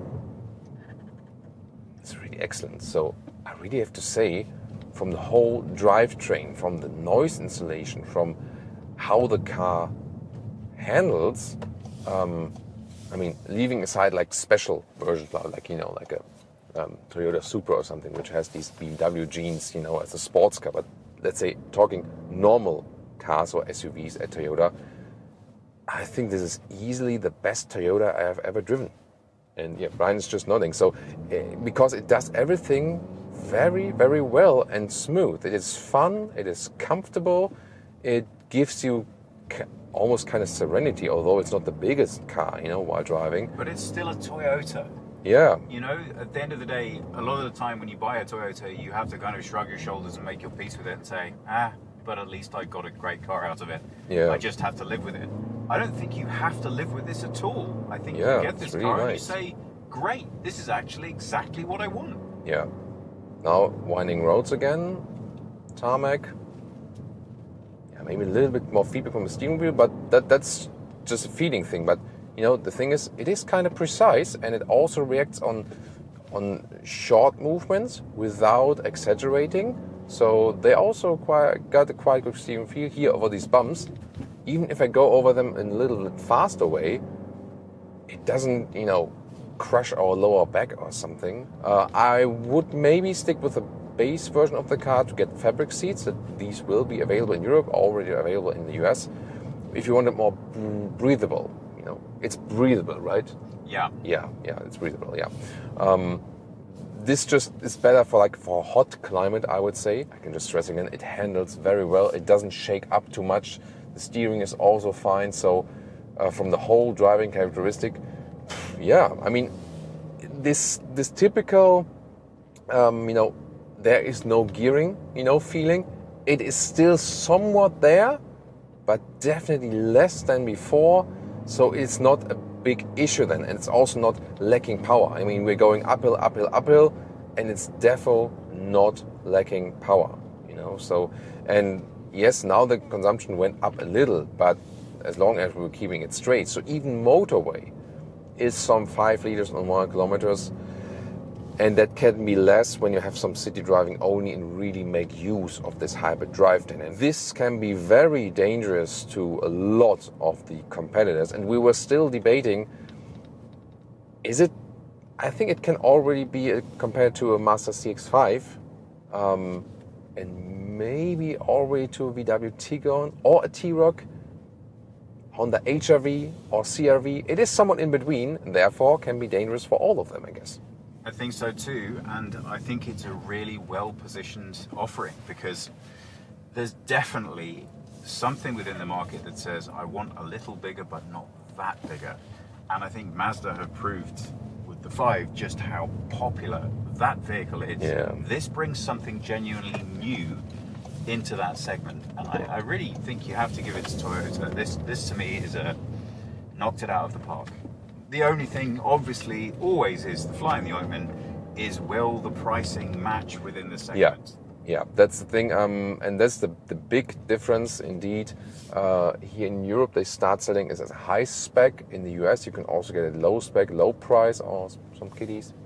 But also European market will get some cheaper versions later on. But yeah, you have to see if the price does match for you. The first thing that happens when you have children is that everyone and their dog tells you you're going to need everything to be bigger because these creatures are going to turn up and destroy your life, make mess everywhere and take up all of your room. Well, one of those statements is true, and it's the one about the space. But you don't need to have a bus just because you've got kids. And that's the first thing I really love about this car. Yes, you need more room. No, you don't have to have a caravan towing behind you with all of their equipment in. This car is a really great compromise between still very definitely feeling like a smaller SUV, but providing you with more than enough space than you're ever going to need for your children and their friends and their equipment, provided you're good at managing yourself and your family. Now, not only that, but Toyota is an incredibly practical brand. So yes, soft plastic, hard plastic, plastic, plastic, plastic. But you know what? That means it's really easy to keep, maintain and care for. And easy to clean, and that's important. But that is all about owning this vehicle as a family. Now, I just want to make sure you're clear, it's not all Toyota fanboy stuff over here. And Toyota don't get everything right. Look at this. So that's hardly a 90-degree door open. And given that your children are going to be opening and abusing this door 1,000 times every day, I think they could have done a slightly better job. You know who did do a slightly better job?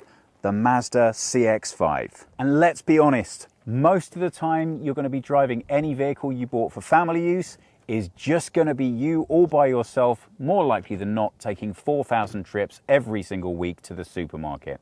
So how does it perform on that basis? Well, this is where I really love this car. It takes all of the best features of the RAV4 and it shrinks them down, making them more fun, more practical and just better. My next door neighbour has a RAV4 and it's never made me smile ever since he got it. It's not that it's bad, it's excellent for all the reasons that it's so popular. It's just a bit, it's not going to put a smile on your face. This keeps all of the best features of the RAV4 and improves on all of them, including the drive. So the only reason to get a RAV4, and this is what I'm saying to you, is if you really convince yourself you absolutely have to have the space. Well, I've got 3 kids. I know that, and a dog, because I count them every day. And I'm here to tell you, you don't need the space. You can make it work. And this car is going to keep you smiling when they're not in it as much as it will when they are. Welcome to a review of the updated Audi Q2. All about this facelift here on our channel in exterior, interior and the driving experience. And we also have an everyday model for you here today. Not the highest spec, a more realistic vehicle.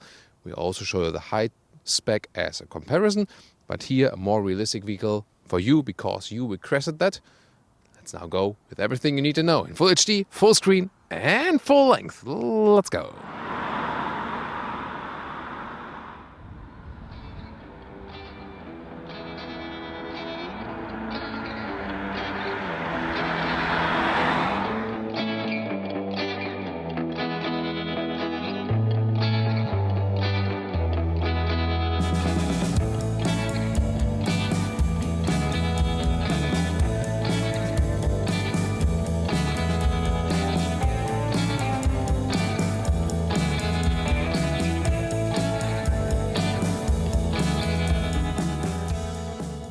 In the front, the new Audi Q2 with this facelift has a flatter front grille, single frame, really wide for a rather small vehicle, a small crossover of small SUV. Then we also see here the new design style for the inside of the grille, here with the bright frame around. There are also different stylings available, also new styling in the lower bumper right there, so a little bit more modern this look. LED headlamps are now standard. Optional matrix LED, you can also see them right here. So this car does have some options, yes, but really not all that are available. We also give you a detailed tour then throughout the options. This one also not the S-Line, so the base look, so to speak, but you also can get a sportier S-Line look if you like. When you have the matrix LED option, you also receive the cascading turning indicators here already in the front. Pretty spectacular. The length is at 4 meters 21. 13'8" or 166 inches. That's 2 centimeters longer than before because of the new spoilers that are a little bit sportier even in the base version. Here we have the base 17-inch wheels, the smallest ones available. Therefore it looks a little bit more balloonish, but I think it already works. Visually wise it's okay. But 19-inch is also optionally possible, so 17, 18, 19-inch, then have a more menacing look, but of course also maybe some comfort losses, so this one here is best for comfort. As for suspension, you can either get a base suspension, it's also in here, then you get a fixed sport suspension, minus 10 millimeters, or the adaptive suspension. The adaptive suspension gives you the best comfort. However, if you stick with the smaller wheels, you can also stick with the base suspension, because then you have, enough dampening comfort and can also save some money. But the best comfort, again, would be the adaptive suspension. Interesting that we have the crossover wheel arches here, but they are not black and plain, but painted then here in this dark scheme. So this looks a little bit more sophisticated, especially in the contrast here with the white color. And design-wise, main dropping line on the height of the door handles. And then a very interesting design element right here. This area that then dissolves into one design line here once again. So this car is really playing with design lines still, has been since the introduction. In the rear, a typical hatch style here from this Volkswagen AG MQB platform, which the Audi Q2 is also based on. Modern tail lamp signature right here, and then with this facelift, get a new, more modern spoiler in the lower part, contrasting style. Of course, different styles depending on the trim available. Also with this more sporty graphic right here, but this is all closed, of course. As for exhaust, that's cool actually. No fake exhaust graphic, just this crossover look right here, and the real exhaust then underneath. So we see it also works without fake exhaust. Why not? So overall, yeah, this is a small and not too expensive vehicle, considering Audi prices, but then again you already get a very unique design. And also for the tail lamps, when you have the matrix back here, the turning indicators in a cascading style.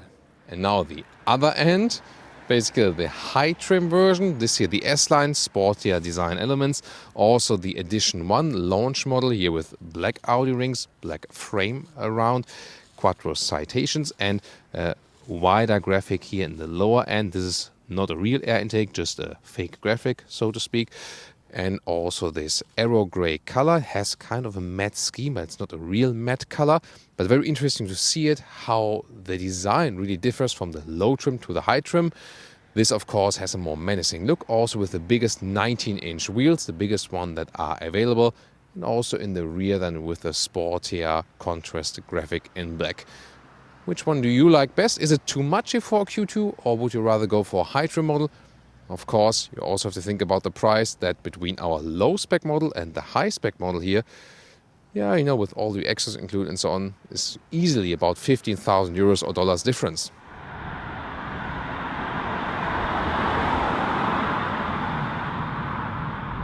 engines. This is the base engine, 1 liter 3-cylinder, front wheel drive only, 110 horsepower, so the base spec engine also for you here today to keep the price lower. Then there's the 1.5 liter 4-cylinder, 150 horsepower, or the 2 liter 4-cylinder, 190 horsepower, then also with all-wheel drive. And on the diesel side, the 2 liter TDI with 116 or 150 horsepower.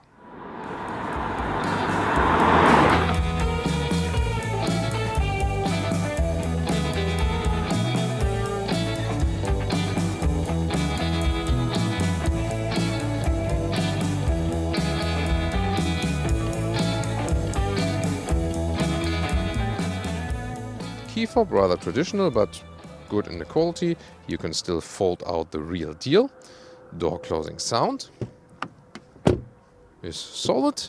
Then install the doors right here. This is somewhat hard pack indeed, so that's a little bit let off, but this interesting material right here, and also then a little bit softer at the armrest, and good here.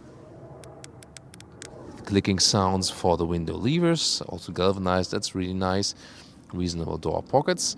And then this is here also not highest trim as for the interior spec, but a nice round styling for the steering wheel here, also with a pretty sporty styling right here. Round air vents, you close or open them right here, and also here with nice clicking sounds. This one then is soft touch here on the top part, and here bright design element also with a structure you can really feel, and also old school, rather old school for the light switches, and I really like it. This is like straightforward, exactly what you want to do or want to have. It's perfectly fine. Sooner leads to the instruments and so on. These here are the optional digital instruments, virtual cockpit. Then seats, there are base fabric seats available. These here are the sport seats, so they are a little bit sporty as for the side bolstering, also in the upper area. They look also cooler, and they offer you decent comfort, and are also available here in pure fabric. This is really cool, keeps you cool in summer and warm in winter, and this is a highly durable but yet at the same breathable fabric, so I'm really satisfied with these.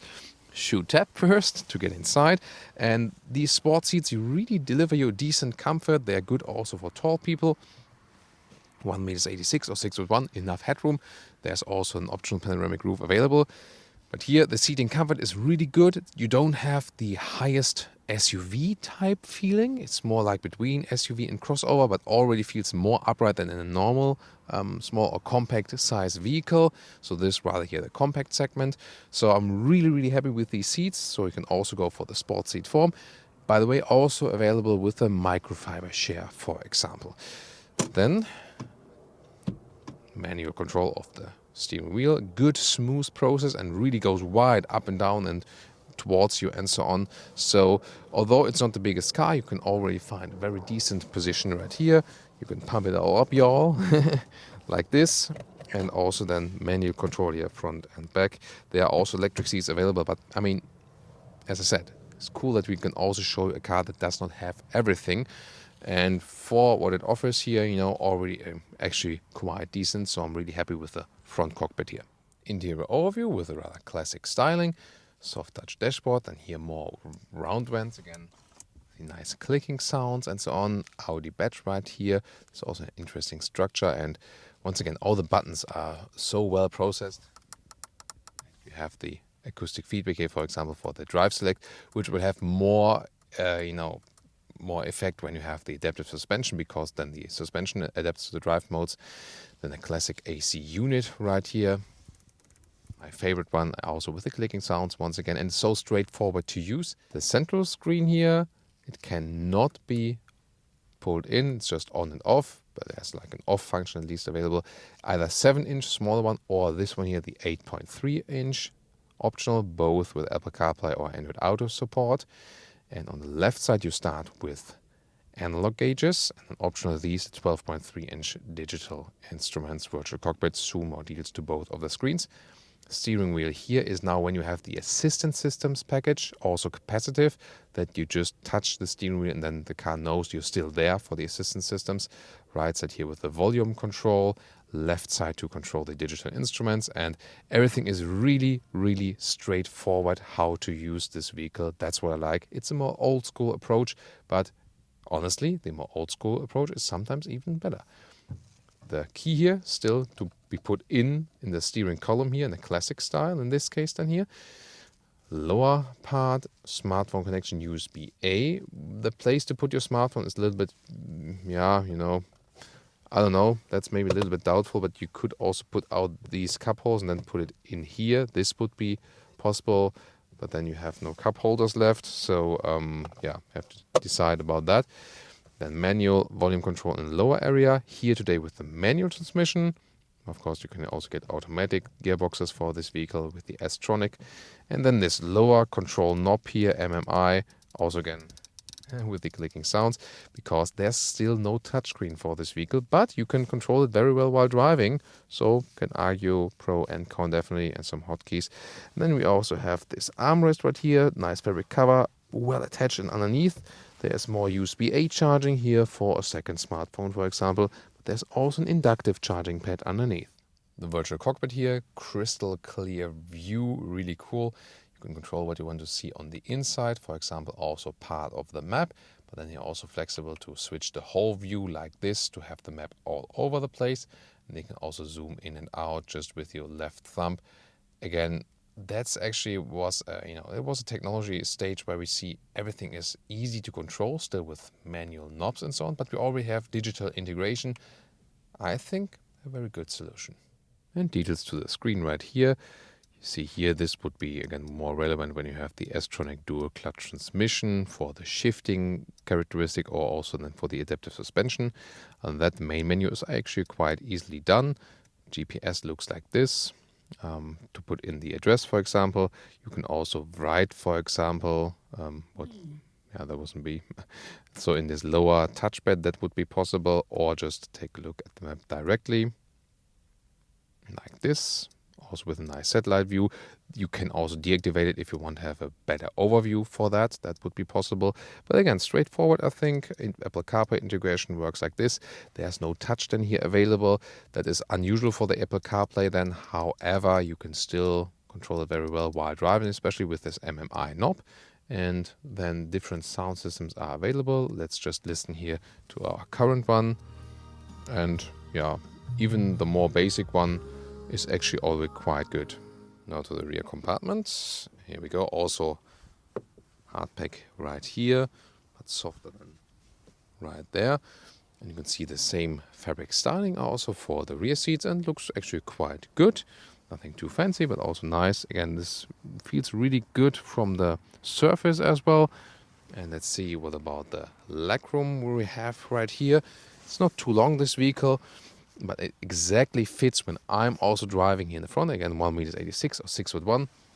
And headroom wise, also, yeah, really fits quite well. You can even put a hand over my head. That's still possible. So it works for 4 tall adults. Of course, not abundance of space, but typical basically for the compact segment. Isofix at the outside. There's no, armrest here, but on the middle part you could theoretically also sit. And yeah, that gets really close for the legs then, so maybe just for emergency situations, also with the headroom it gets really close, and if someone would be next to me, yeah, that's really close. But for the outside parts it's no problem. And 12-volt power supply here in the rear and the middle part. This is more a basic building style here, but overall I think we really see in this car that has a very solid build quality and more, these classic solutions with a lot of knobs and buttons and so on. And since meanwhile we have so many more modern cars with all the touchscreen all over the place, this is actually more a welcoming change once again. Now to the trunk. We also have the manual trunk here today, but it's just fine. 405 liters up to 1050 liters. That's in the maximum setup. I already did the 2/3 split here, 2/3, 1/3. Underneath you have more space, for example, also for a replacement tire. And actually quite square dimensions. I can also put a backpack here inside. You can see also fits in just here in the upright way. And then also some measures. Like this, the normal trunk length is just under 80 centimeters. And the width here, right here, is about 1 meter. So that's actually quite okay. And the height up to the cover would be about, just under 45 centimeters. And the total height is just under 70 centimeters. And last one missing here, the absolute length to the seat as I would be seating. We have all the way folded flat, and this is about 1 meters and 50. Welcome to Thomas's Driving Lounge with the Audi Q2 in this update here, and we're driving the 1-liter TSI 3-cylinder engine, front-wheel drive only, 110 horsepower, so it's the base entry-level engine. Also then with the manual gearbox, so the most base spec you can get. And the one thing was, you guys told us, hey, try to show some more basic vehicles. Most of the time the manufacturers try to show all they've got. You can also understand that. But then we told Audi, hey, some of our viewers really want to see more, more realistic vehicles. And they said, yeah, okay. We try to change that and also offer that to you. So this is how feedback works. You tell us something, we can go to the manufacturers, and that's becoming reality then. So yeah, that's why you're also part here of our community. So first of all, some city driving here. Back to the second gear. Great progressive steering. The Audi Q2 comes standard with progressive steering. What does it mean? So you can keep your hands on the steering wheel all the time, especially when you have the automatic gearbox, so you don't have to grab around. Because here slalom style is really good, really precise, no dead angle area, so everything is directly transported to the road. And yet at the same time, if you park in and out, you never have to turn it 3 times around. Progressive means that it also increases the feedback and is a really cool characteristic. It feels natural, but at the same time, it's just very comfortable to steer this car around. That's really cool. The base suspension is also just fine, especially in combination with the 17-inch wheels, so that's soft enough, and it is not then adaptive reacting to situations, but the car still remains upright, and it's also most comfortable then as for the base suspension setup with the 17-inch wheels. That's no problem. So you can also really go with this setup if you want to save some money, no problem at all.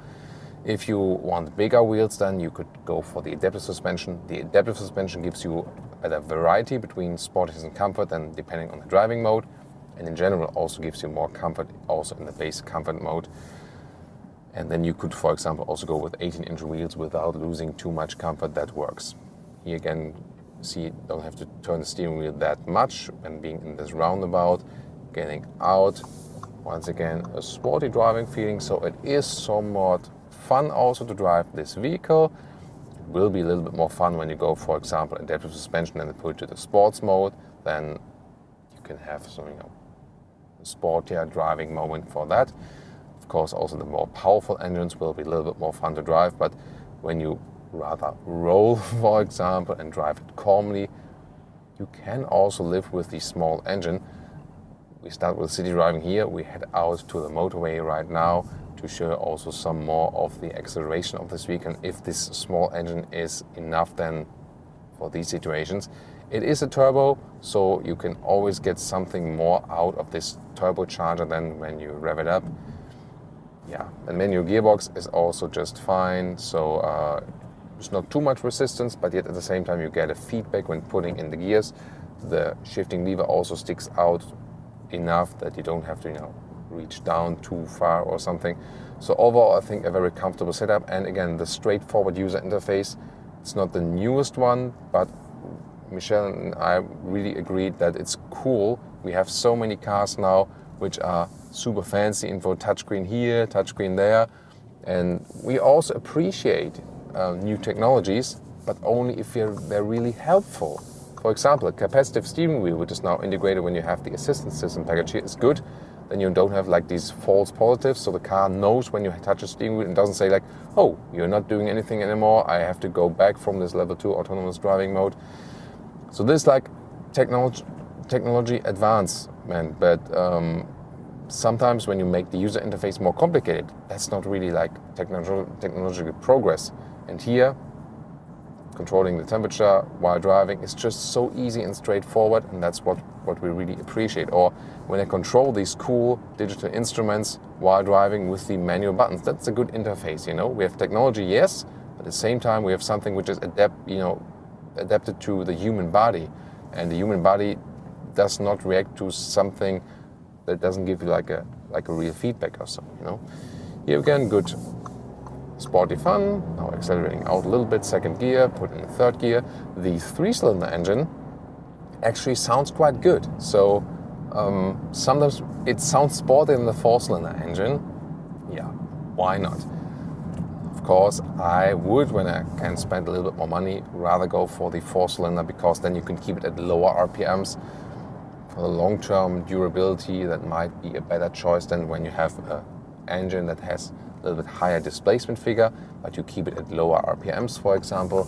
Then it's actually a little bit more suitable than keeping with the low displacement and keep it at high RPMs. It's just more stress to the engine. And now, well, let's drop it behind a little bit, show you something of acceleration, 50 to 100, let's go.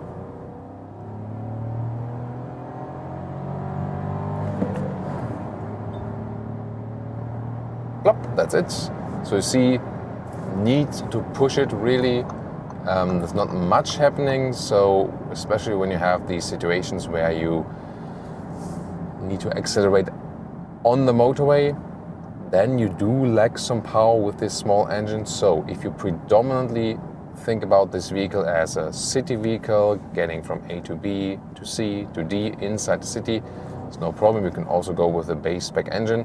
If you have more autobahn, more motorway share in that, then you should rather think about going for the bigger engine, at least the 1.5 TSI 4-cylinder.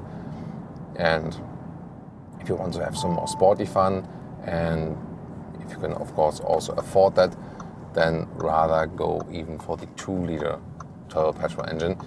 If a diesel makes sense here for this small vehicle, only when you have like a high mileage per year. But then the question is if that's then like the right vehicle segment for you. But I mean, it is decently comfortable. So in the front, you wouldn't say like, oh, this is like a small car, therefore I don't have enough comfort in the front. I think it's really comfortable. These sport seats here with the fabric surface are super comfortable. Michelle also agrees. And we have like a even sometimes better comfort here than we had in like some very big premium luxury cars or so. So these seats are absolutely excellent. I can just stress it again. And sometimes just the seat form and the seat surface has so much to do with the overall comfort that the car is offering. And also the whole seating position set up here is actually pretty cool. So now some motorway situations. First of all, another acceleration where we're already at speed. So I was in the second gear before, now third gear, just like this 70 to 80, third gear. Plop, that's it, well, already 85, using the speed again. So you see, there's no explosive acceleration coming right here. You feel very well when also being here in these traffic situations. Blind spot monitor is right here. So, there's the German Blitzer. So that's the speed camera. Always have to watch out for these. The blind spot monitor very well integrated. If you have, there are different assistance systems packages. They try to simplify now a little bit. Still, the Audi configurator is so complicated. I mean, look at Tesla. They make it just easy as for configuring a car.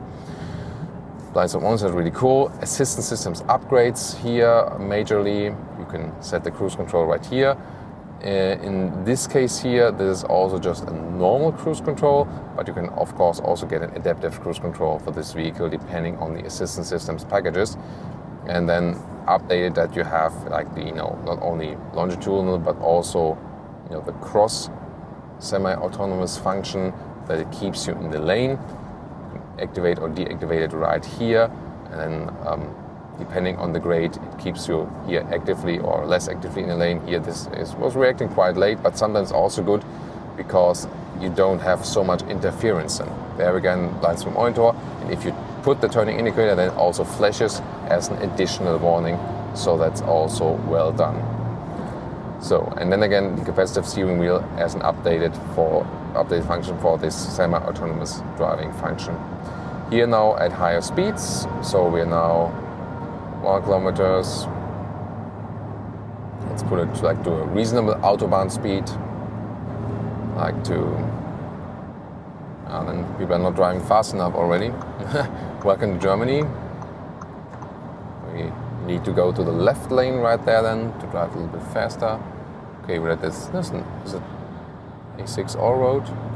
Guess so. Yeah, it is. So, yeah, go for that, go for that. 4th gear racing Audi Q2. Yay! So now about 130 kilometers an hour, so like 80 miles an hour, and you still hear and feel it's reasonable silent in here. So for a compact segment vehicle, it's a good noise insulation. So also happy with that. If you put in 6th gear, you can rather than also rely on low fuel consumption. And I mean, so far this was mixed with acceleration and so on, so we're a little bit higher right there. But if I reset it now, for example, then I can also tell you what is like the minimum fuel consumption. And this is always good to know what we have as a result when we just put it, to cruise control on the motorway and so on. Maybe accelerate a little bit, because here with the small displacement engine and small horsepower, you can score really low fuel consumption when you keep it low on the RPMs, but yet at the same time the span is very wide, so when you exceed, or stress the engine and really rev it up, then the consumption goes really high. So that's also sometimes that the bigger engines not necessarily consume more fuel.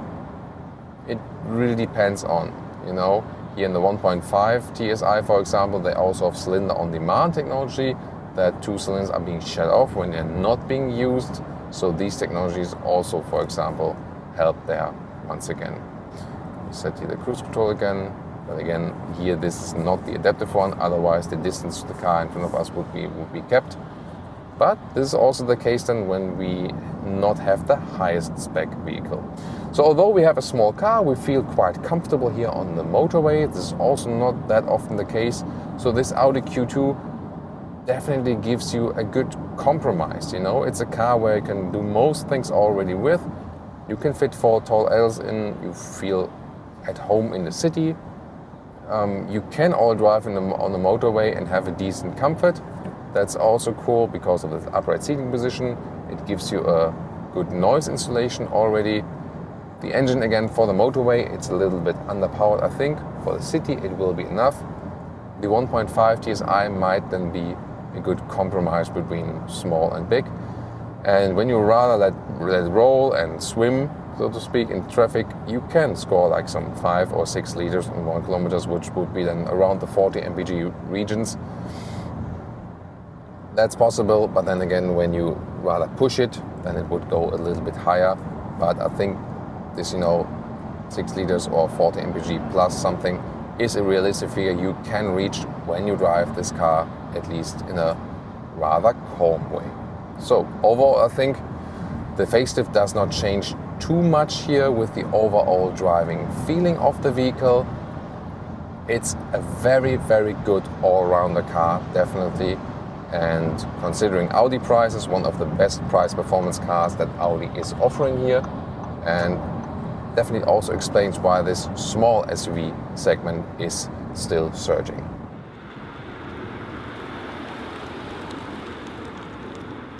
And now to our conclusion for today with the updated Audi Q2. The facelift changes, of course, not that large, but I mean, so to speak, why not? Some tweaks here and there.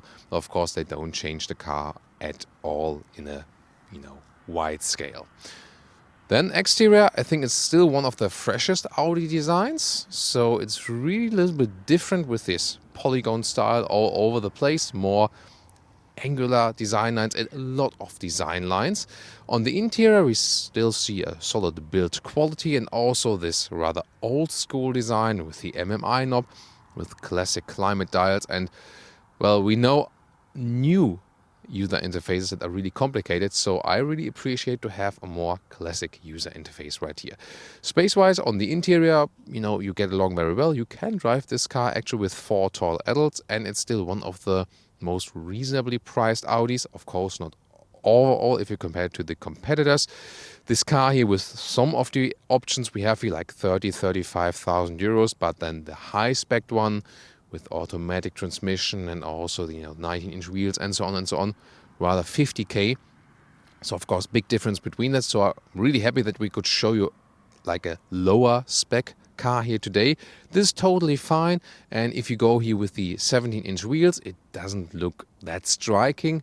but then you can also go with the normal suspension and still have a decent riding comfort.